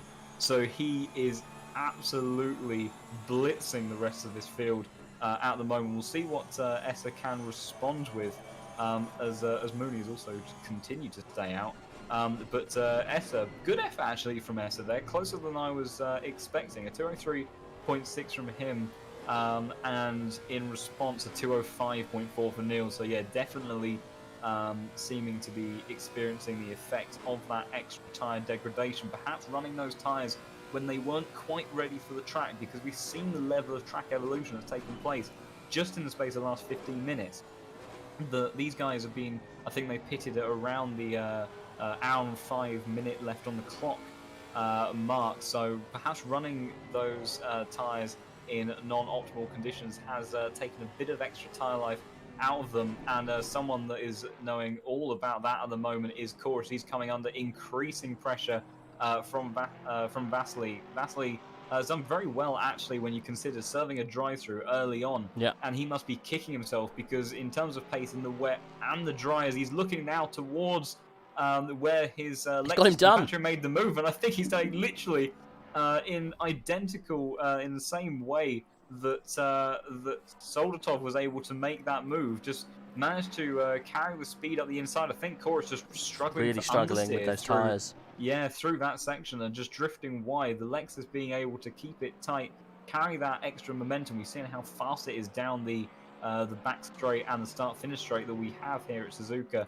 as he's then just pulling away up the hill. So now I would say that it's not going to be too long until the fight for P5 is on, because Solstov is, you know, lapping fairly well at the moment, but Vasily on that last lap was the other driver to basically be on the same pace as our leader, a 203.1 from him.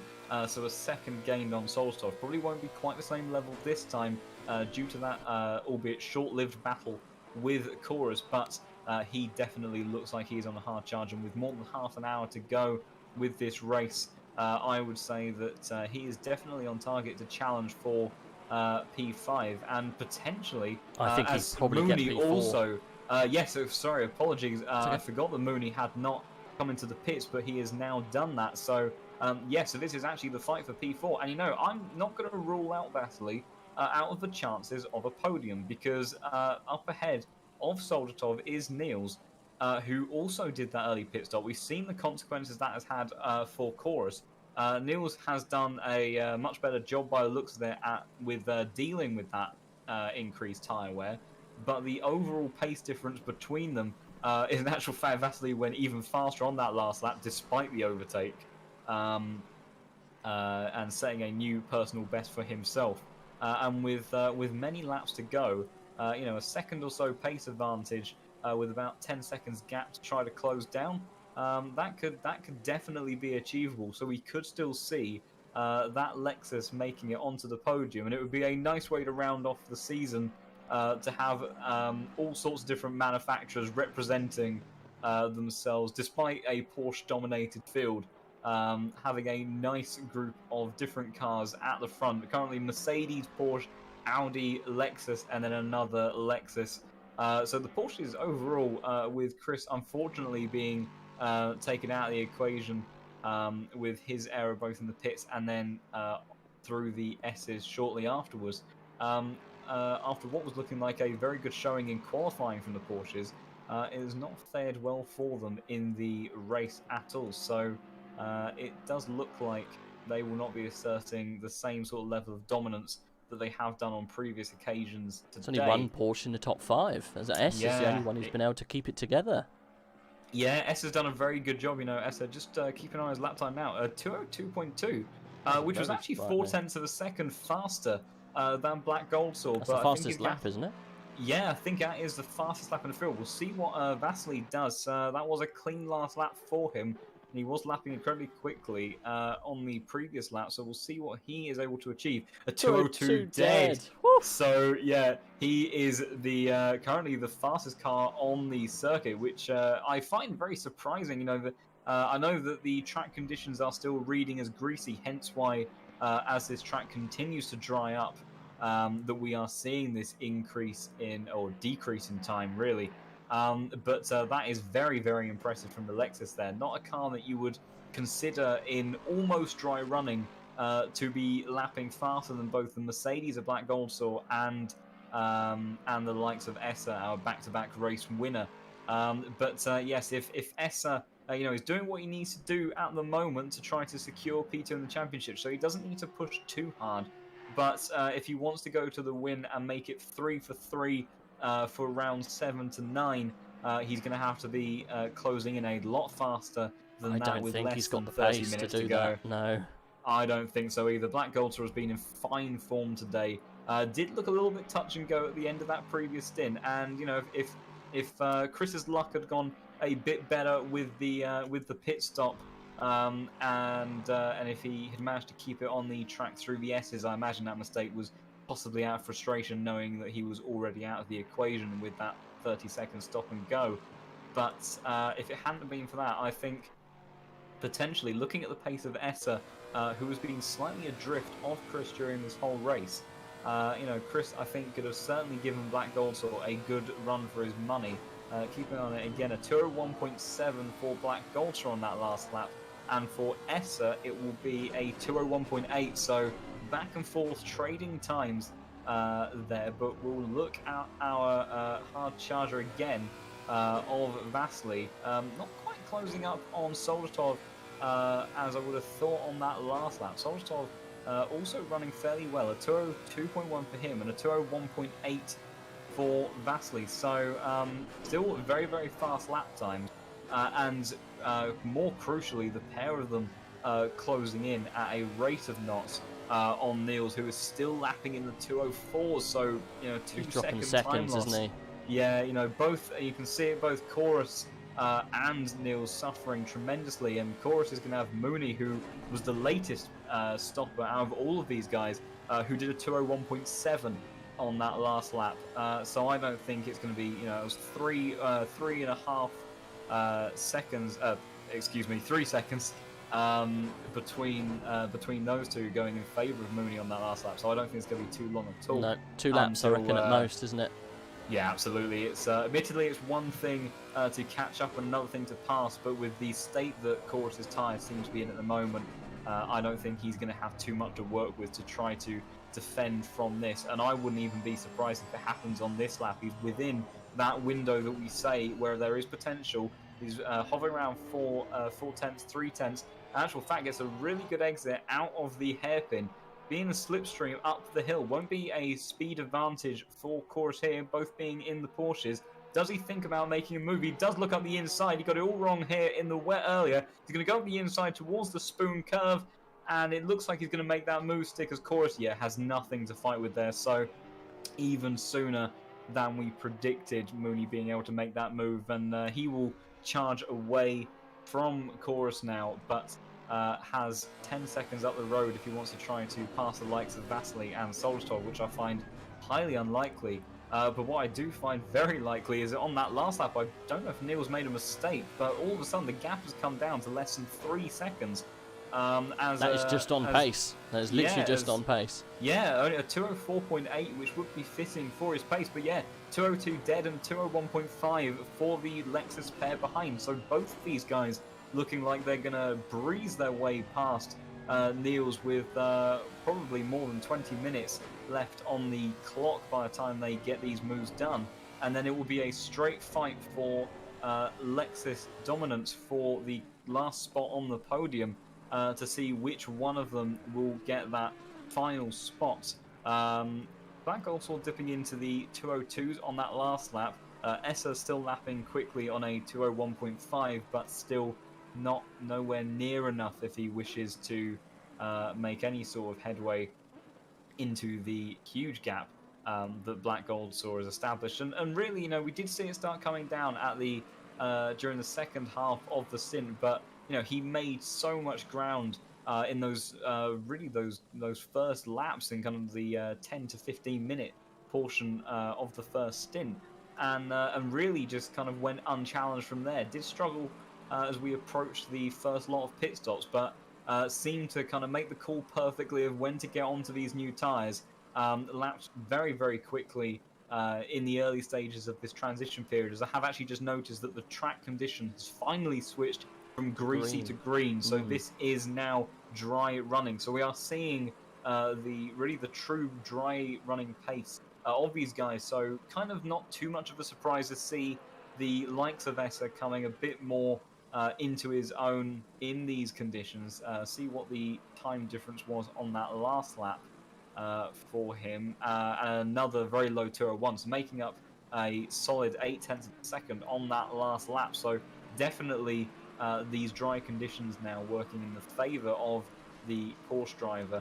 These two Lexuses are pulling in Niels hand over fist. I think they're going to probably approach Niels together at the same time. They're within half a second of each other at the moment, and now the gap to Niels is literally half Niels a second. Very wide actually. Soltov might even have an opportunity on the exit of turn 2. They're Niels just about keeps it together. They're going to be right on the bumper when it comes through these S's, because he's just got no pace. He's falling away. It was a great shout to try and get the tyres on and change when he did, but I'm not sure it's going to stay with him to the end of the race. He's going to fall all the way back. I think even Mooney might even have a shot on him later. But Niels struggling with these tyres, dramatically struggling. Let's see if we can ride on board with the back of this pack. It might be another move here. He's actually Soltov has to brake on the. Oh, it's a huge slide from Niels. On the Degnus, that's not the first time we've seen Niels have to show immense car control through the first Degner. But yeah, Soltov, you can see how much more speed he had. Actually had to have a couple of dabs of the brake as they approached the Degner curve, because the momentum that he's able to carry, extra top speed and extra front end grip, being able to stay tight to the corner, whereas this Audi really starting to struggle. And I imagine that maybe both of these guys will get past in the next 2 corners. Yeah, he's making that Audi as big as possible, isn't he? Oh, and there he goes.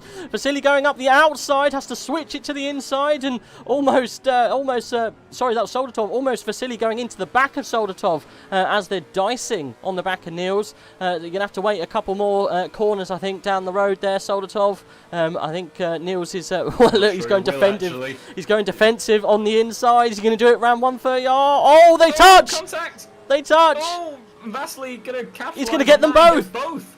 So a free couple of positions there, going to cover the inside into the chicane, and yeah, I feel like I could have predicted the running side by side there. Particularly with the car that is suffering with horrific tyre wear at the moment on the inside.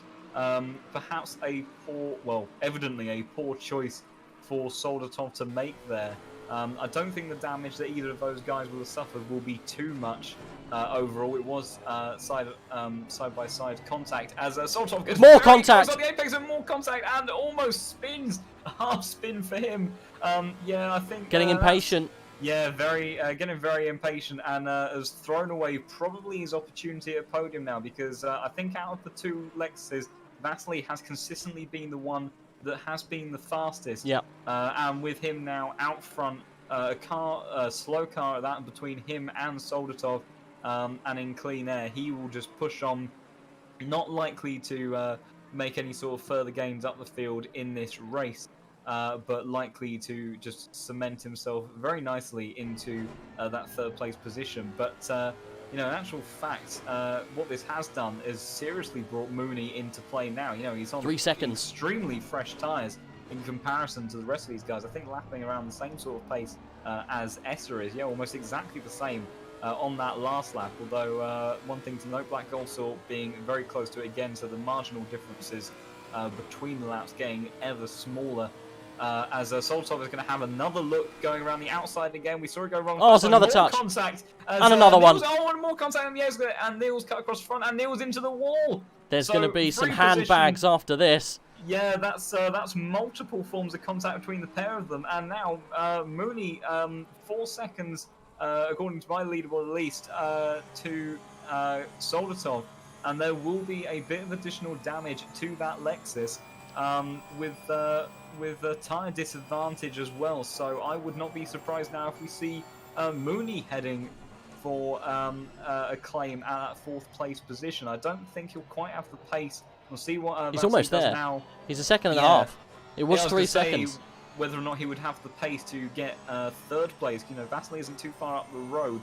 Last lap for Vasily was a 201.9. It will be a 201.5 for Mooney, so he's got to get past. Got to get past the Lexus, and I'm not sure that pace advantage would be enough to get himself up to 3rd place, but certainly 4th place is definitely on the cards at the moment for him. But yeah, almost I think an unexpected incident that was kind of bound to happen. The laps before it were really kind of setting precedent of the racing that was going on between Niels and Soldatov, and I feel like in most of the incidents prior that it was Soldatov being too impatient and not accounting for the tyre degradation that Niels is driving around with. But on that final one, it kind of looked a little bit 50-50. I think, you know, there was side by side, weren't they? Yeah, side by side on the entry. I think maybe Niels quite desperate to try to hold on to a position that was never really going to be one for him to hold on to. You know, he had a chance at maybe staying in front of Mooney, although the pace advantage may have still been a bit too much to cope with there. Yeah, so I feel like it was rather unfortunate. You know, there was contact on entry, and then the 2 different lines, Niels having less grip to stay to the inside of the track, Solstov on that outside line, and Niels ended up cutting across the front nose of Solstov there. So rather unfortunate. I feel like that, like I say, that last incident was perhaps 50-50, but definitely both drivers in all of the incidents could have given a bit more space to one another, as Mooney's actually going to have a dive up towards the chicane. That's going to be very, very late. Takes all sorts of contact between them. Mooney barely manages to hold on to it. So Soldatov really amongst all of the action at the moment, with multiple forms of contact with different drivers. But yeah, that was a late lunge.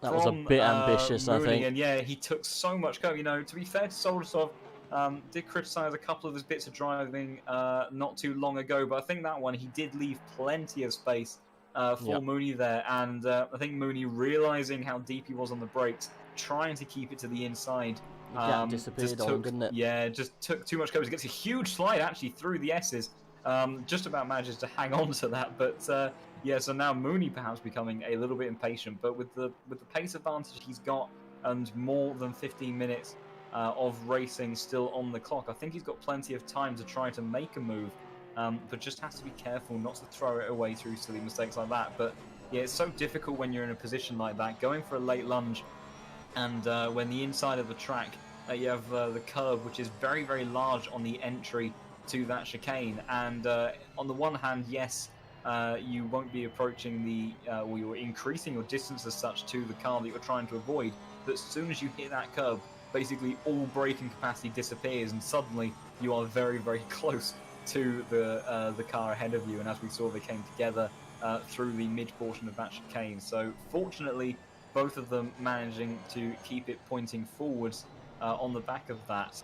And Mooney just trying to recompose himself now, get himself a bit calmed down, and making a bit more of a calculated move rather than a desperate lunge. Doesn't need to resort to those sorts of risky moves quite yet, with time still on the clock to work with. So I imagine that we'll see this battle continuing as he actually goes very, very deep again. So obviously they both go deep.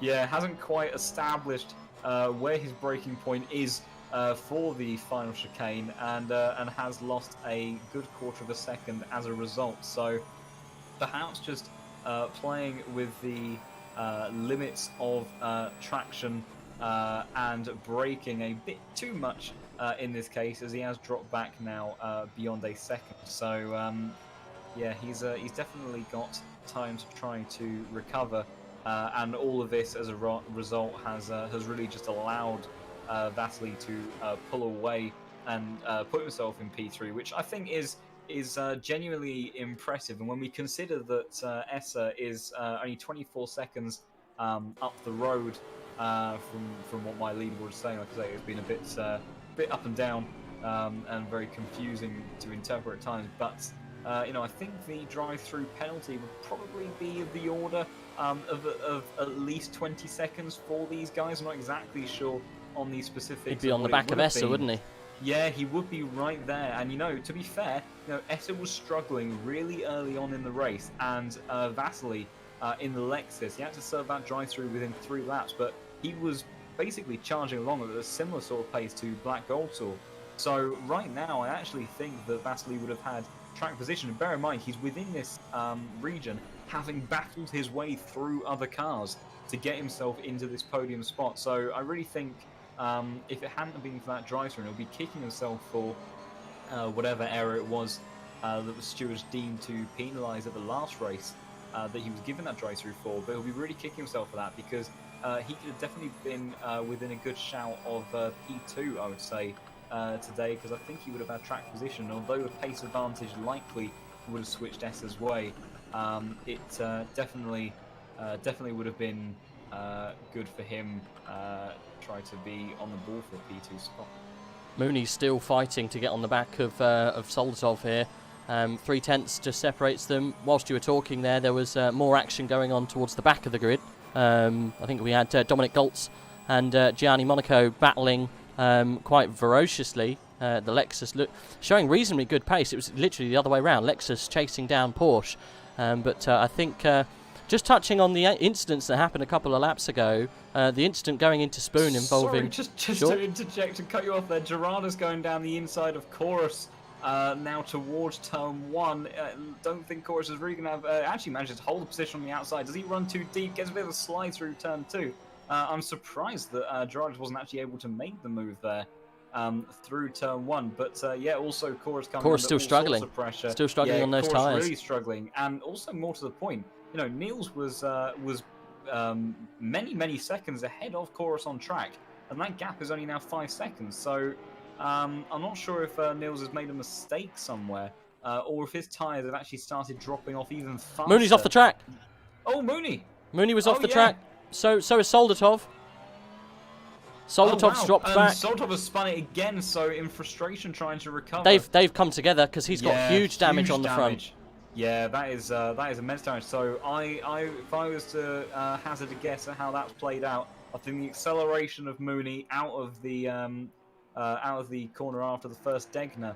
Is it classed as second Degner? I can't actually quite remember. But I would imagine that he would have had a good run heading up towards the hill through turn 10. I would imagine they've made contact on the kink of turn 10. Soldatov's car is ruined. Yeah, that is. He can't control a massive repair job, and that will be. He'll have to keep it out. No, I think with 12 minutes to go, yeah, he will probably try to stick this out. So it will be an interesting battle between a heavily wounded car and one that is suffering with huge battle going on behind. Sorry, John. There's, I think it's Murphy going past Monaco and Chorus just ahead. Or was it Gerardis? It is. Yeah, Gerardis drops 1 place back. So he was on the offensive just a minute ago. Chorus very wide as well. Murphy's going to have a right old go, I think, on Chorus in a minute as they all go wheel to wheel coming through this last section. There we go. So Solotov, too much damage to keep the car out. Murphy looking for the inside. Oh. Instinctive driving here from Murphy. Jumps to the inside. Chorus just still struggling with those tyres. Gerardis is going to have a chance to pick him off later. And Murphy then sweeps through up to 6th position. And then who's further on down the road? So Neil's jumping up to 5th position because of Soldatov coming in with that huge damage. Mooney up into 4th. I think that's probably finishing positions for those boys. But 3rd position there for Vasily, considering his pit stop, as you were just saying. That's an incredible position to get him into. But I'll finish what I was just saying before about the damage there that happened earlier on with Niels and Soldatov. I thought that, I know you said it was quite fair, but Soldatov could have come out of the throttle. There was a moment there where he saw him on the inside, and he chose to keep his foot in. So I think there'll be some real good looks at who did what coming into some stewarding, questions. How they implement that now, being the last race, maybe it's a time penalty at the end, I don't know. But I think there's going to be serious discussions going on between what happened with Niels and Soldatov towards the end, because arguably it could have really affected Niels' finishing position, because he's going to come under threat from these boys towards the end. We've still got 10 minutes and 3 seconds separates them on the track. So we're going to see some moves, I think, coming on as Gerardis gets really close to the back of Chorus. Again, there's going to be more battles at dawn, I think, with these guys. Yeah, absolutely. I think Murphy is definitely going to be getting Niels. Yes, I'll be honest. I'll hold my hands up. I didn't actually see the beginning of the incident between Soldatov and Mooney, and only saw the aftermath. And wasn't aware that we'd had such a clear view. But yes, there was a side-by-side tap, and then after the side-by-side tap, they were offline. Talk about side-by-side. Sorry, yeah, Gerardis and Chorus through 130. Gerardis on the outside, look. Yeah, we've seen this end in disaster before with Mooney. Chorus. There you go. See, that's a nice little measured way of doing it.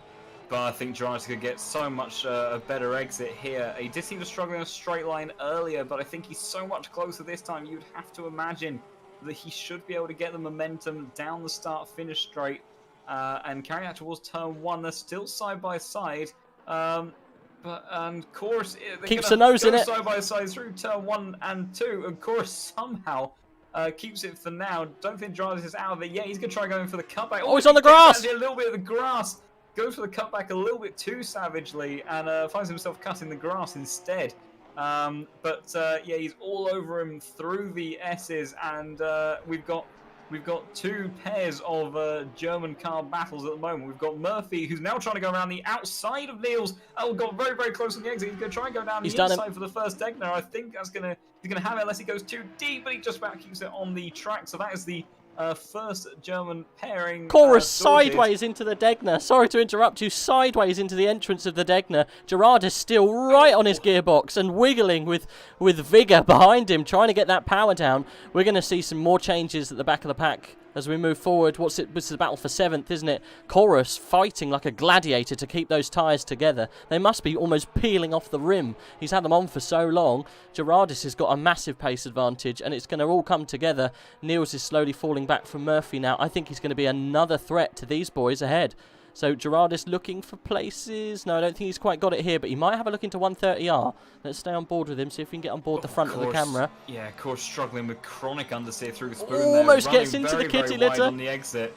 Yeah, Gerardis will be in the slipstream all the way down. It doesn't look like, despite this tyre degradation, Gerardis does not have good straight line speed, but he'll have that toe all the way down towards the chicane, and I feel like this is going to be a potential dive up the inside. Chorus is going to wisely cover it. Gerardis having to take to the outside. Can he make anything around the inside? Chorus might have gone a bit deep there. He's going to cut back. But he's going to park the bus on the apex. Gerardis getting an even better cutback than before. But I don't think he's actually going to be able to carry that momentum. He has got such good speed there, but Chorus every single time, getting a bit dicey there. Reminiscent of Mansell and Senna, I think, getting very, very close side by side. Gerardis going around the outside. Can he use that extra grip finally to get past?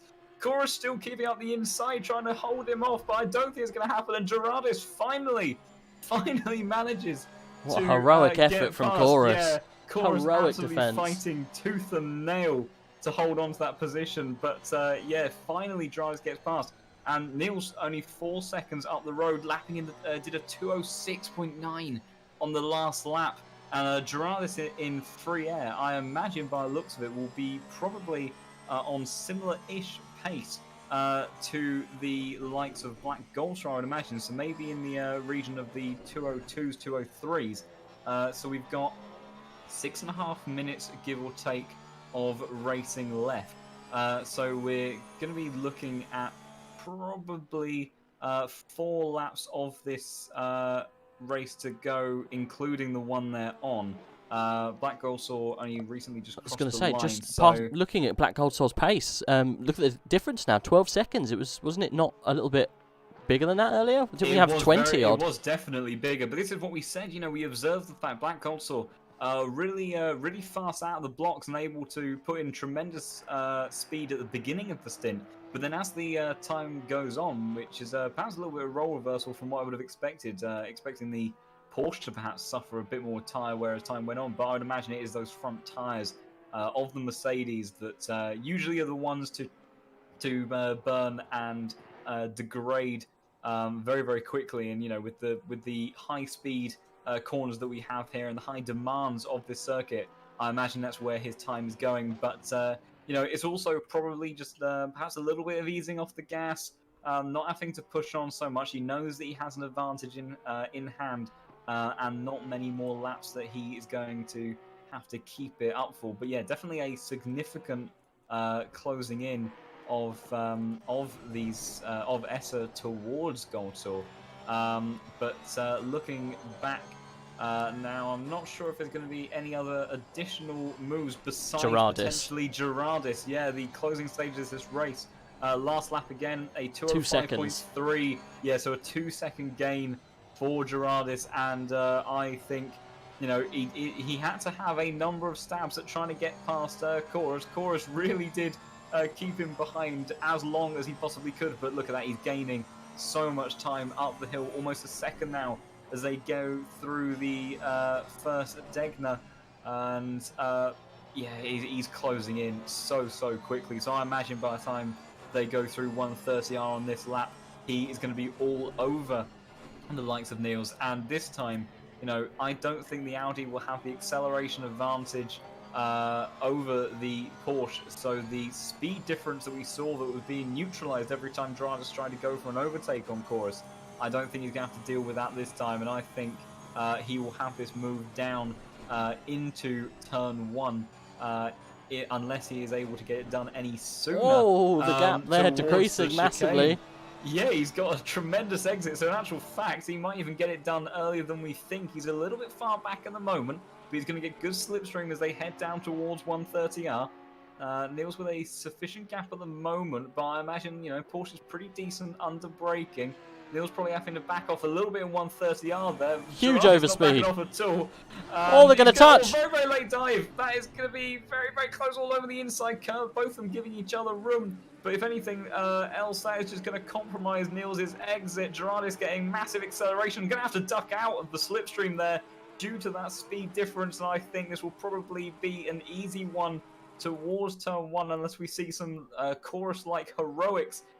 We are still keeping himself in this battle around the outside again. Gerardis trying to repeat the move that he did only a couple of laps ago. He's going to try to carry speed on the exit. I think with the inside, as there's a little bit bumping on the exit there, the inside towards the S's, he is going to get it done.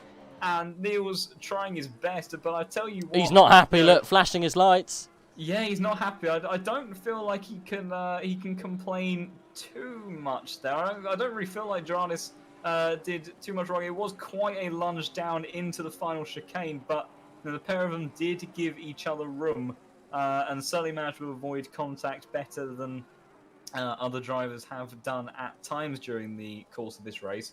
But interestingly enough, you know, looking at, I know that there has been battling involved, but bearing in mind, earlier on in the stint, for this second portion of the race, Niels was, I think, more than 10 seconds ahead, and I know that there was that collision between the likes of him and Soldatov, so he is still suffering with damage, I believe. Damage in tyres. It's got the tyres are falling away. So I don't recall Niels coming in to repair that damage. Nope, he hasn't in the race. So that would explain this late stage speed difference. So him and Chorus, the two guys that pitted over an hour ago, would you believe it, are likely to probably be our final battle on track in the closing stages of the race. I think Black Goldstar has already crossed the line, which he has. He is all the way up by the hairpin at the moment. So these guys will have about 2 laps left to fight this one out. The advantage now in terms of Black Goldstar, less than 10 seconds, 202.5 on the last lap versus a 201.1 from Esser. So Esser's going to do this. He's going to get his P2. Yeah, Black Gold's going to be P3. Yeah, he's doing. You know, he could have actually backed off a little bit, but you know, Esser has been in fine form during the latter stages of the seasons, particularly in the final couple of races, and he'll probably be kicking himself slightly about the lack of pace that the pace he just could not seem to find in the early portion of the race in the wet conditions, because in the dry he has been mega fast in the final stages of this race. But yeah, Black Goldstar doing everything he could. He made such gains in the wet conditions and managed to get both of the Porsches off the line with some fantastic driving into turn 1 and 2. But unfortunately, Chris, with the mistakes that he made, took himself out and at the same time took Black Goldstar out of a chance of trying to get himself into P2 in the championship. So they will be going on to the final lap very shortly. But Chorus right on the back of Niels. Yeah, he's absolutely trying. You know, both of these guys, their tyres are so dead. Now, admittedly, Niels is fighting heavy damage as well, which will not be helping his case. But, you know, both of these guys, when they're pushing the limits, it's going to be incredibly difficult for the pair of them, as neither of these cars are particularly going to be wanting turn. You can see, even with the heavy tyre wear, Chorus is able to get turned in so much more into the apex than Niels, and it will be 1 lap to go for these guys. I'm not sure he's going to get it done. I'm not sure he's going to get it done. No. Yeah, he's just a little bit far back at the moment, but Niels is dropping off. So if Niels keeps it tidy, not like that he won't, but if he keeps it tidy, he might just about be able to hold on to P7. But Chorus goes deep. Yeah, that's not going to help his chances at all. So Chorus really needs to push on, but keep it clean if he wants any chance of this. There's nowhere else to do it on track. Everyone's been doing it down into turn 1. Chorus, I just don't think he's got the pace. We're what, half a second they've got between them. It's actually now opened up to a full second because of that final corner, like kind of going deep, and he's not been able to get a good drive going down into the straight. So Chorus really suffering with tyres, and I think he's thrown away his chance to get up into 7th, unless Niels has an absolute shocker of the last lap. I think he's probably held on, and really he deserves it, to be fair, considering what he's been able to do. He's been able to also come into the line now. Is he? Guide us through. He's just approaching the line and flashes his lights in celebration. Also just on that previous lap, I don't know whether or not it'll be another personal best for Esser as they come across the line. He was only about 6 seconds behind him at the line, and a 2:0.9. I reckon 2 more laps and he probably could have got him. Yeah, he was so fast. We don't know how far Black Gold backed off at the end there potentially, but yeah, was actually lapping slower than the likes of Vasily, who did, I think, a very commendable drive despite the drive-through penalty. Incredible drive. Come home in 3rd place. Mooney getting all over the exit curb with an unorthodox strategy. He did make it work to pit as late as he did, and was a bit fortuitous with other cars and positions. Niels and Chorus almost side by side. Oh, and going through 130R. Oh no, it's Spoon. They might even have another battle going towards the end here. They're almost neck and neck. Momentum. Let's stay on board with Chorus as he jumps into that slipstream. He must be willing this car down the back straight here. He's managed to get the gap to, what, 4/10, so he halved the gap.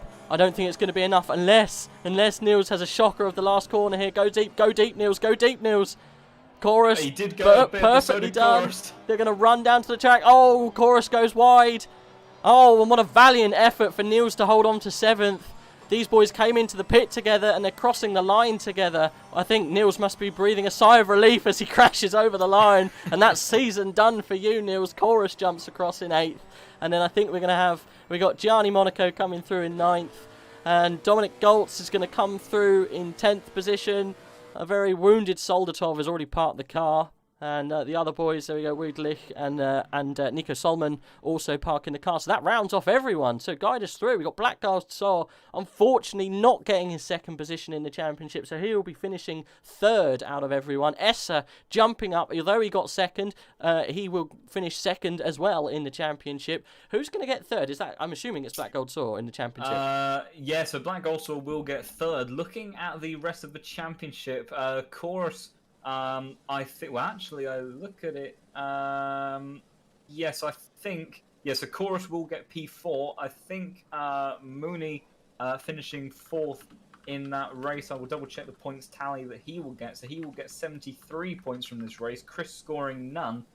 Looking at the gap between the pair of them, it's going to be, I think Mooney might have actually just pipped Chris to P5 in the championship if my maths is correct.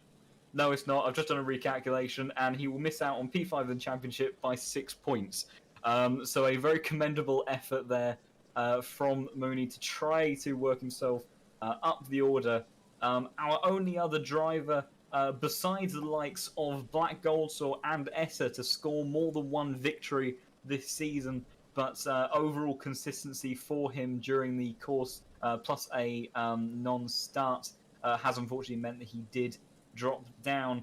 I think Vidalik will stay put in P7, though Murphy, with the points that he scored, will actually jump him in the points, so I think Murphy will end up P7 in the championship.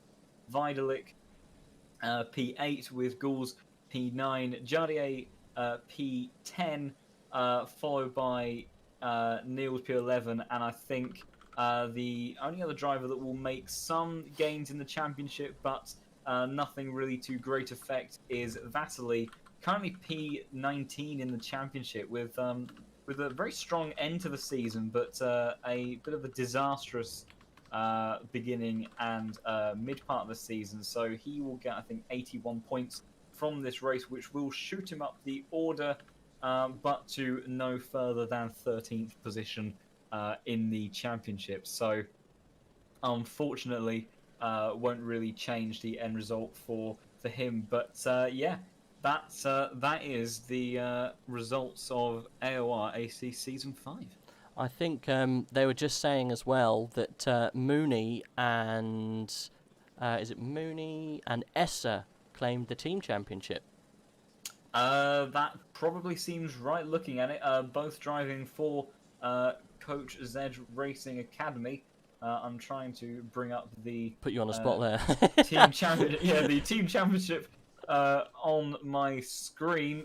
Internet not being particularly cooperative at the moment, but I think Malnowski was an independent driver in this, and the only other driver I can see that was part of the team championship was Chorus and Vidalik. Yes, I am fairly confident that they are right in that calculation, that it will be Coach Z Racing Academy, with their drivers finishing in 2nd and 6th, respectively, that they will win the team championship overall. So congratulations to them as well. Well, unless we have any of those boys coming in for a little chat, I think that is probably it. It all depends if any of them do want to come in and have a little chat with us. Who could we get in? Black Gold, maybe? Who else was up there? Esser, maybe? You never know. They might want to come in and have a little chat with us. I'm not too sure. Might be a little bit... not enough time left on the clock for them. I'm not sure if any of them are in the Discord. Let's have a little peek. I'm not sure they are. They must be in private Discords. Well, considering that, well, again, only the second race that I've had the pleasure of sitting next to you. It's been great. Hopefully next time we can get the whole season together and we can really fight for the championship. So what is it? It'll be season 6? It'll be season 6 for next season. And yeah, it's definitely been an interesting one, and I think Season 6 is going to be pretty incredible. You know, we've going into Season 6, there will be massive BOP changes, 2 new cars to choose from, and a huge overhaul in terms of updates for the physics of tyre modelling, aero performance, and force feedback as well. So, you know, there's going to be a lot of changes between where we've rounded off new tracks. The season today. New tracks as well, potentially showing up in the calendar. Whether or not the new one of Imola will feature, we will see. But usually we do have a differing selection of tracks each season. So, you know, different tracks, we've always said about how they suit different cars, so that'll shuffle around what sort of cars these guys go to choose. Yes, I don't think we'll be seeing the same level of Porsche dominance that we did. Fingers not crossed. not necessarily in the overall results of the championship, but mainly just in the selection that we had in this grid. Obviously, we saw the likes of the Lexuses, and the Mercedes. Occasionally the Audis were up there, but never. I think the closest it ever got was Samir at Kyalami, was leading that race until the closing stages before unfortunate contact with Joe McCauley. But the Audis never really able to take the fight to those other cars that we had. But I think next season the Porsche won't be the immediate choice for a lot of these guys, and I think there's going to be a lot more range on the field, which makes it a lot more fun for us and leaves it for more exciting race between race to race. You never know quite who's going to be working better where, and especially with BOP changes throwing a bit of a spanner in the works potentially for these Porsche specialists. It could be a very, very exciting season indeed. Yeah, I agree. The changes they make almost certainly will have changes on track. I've noticed in the GT4 class it's had massive changes with certain cars, so it'll be good to see the likes of Imola hopefully making an appearance next season. That should be good to see. All the drivers have got to get very, very used to that, so that could throw cats amongst many pigeons. But we will end the stream there. Well, thank you everyone who was with us since race 1. Unfortunately, it wasn't me, but if you're in the chat and you were there, thank you very much for sticking around and watching these boys go toe to toe. These are the fastest boys we've managed to assemble, and hopefully we'll assemble a couple more going into season 6. And John, sorry, John, I hope that it's us two sitting together in the comms box. Hopefully we can bring the action from race 1. So that's a good night from me. Good night from me as well, and thank you everyone for watching what has been a tremendous season. It's been a pleasure to commentate on. Yep, me too. We'll see you soon, buddies.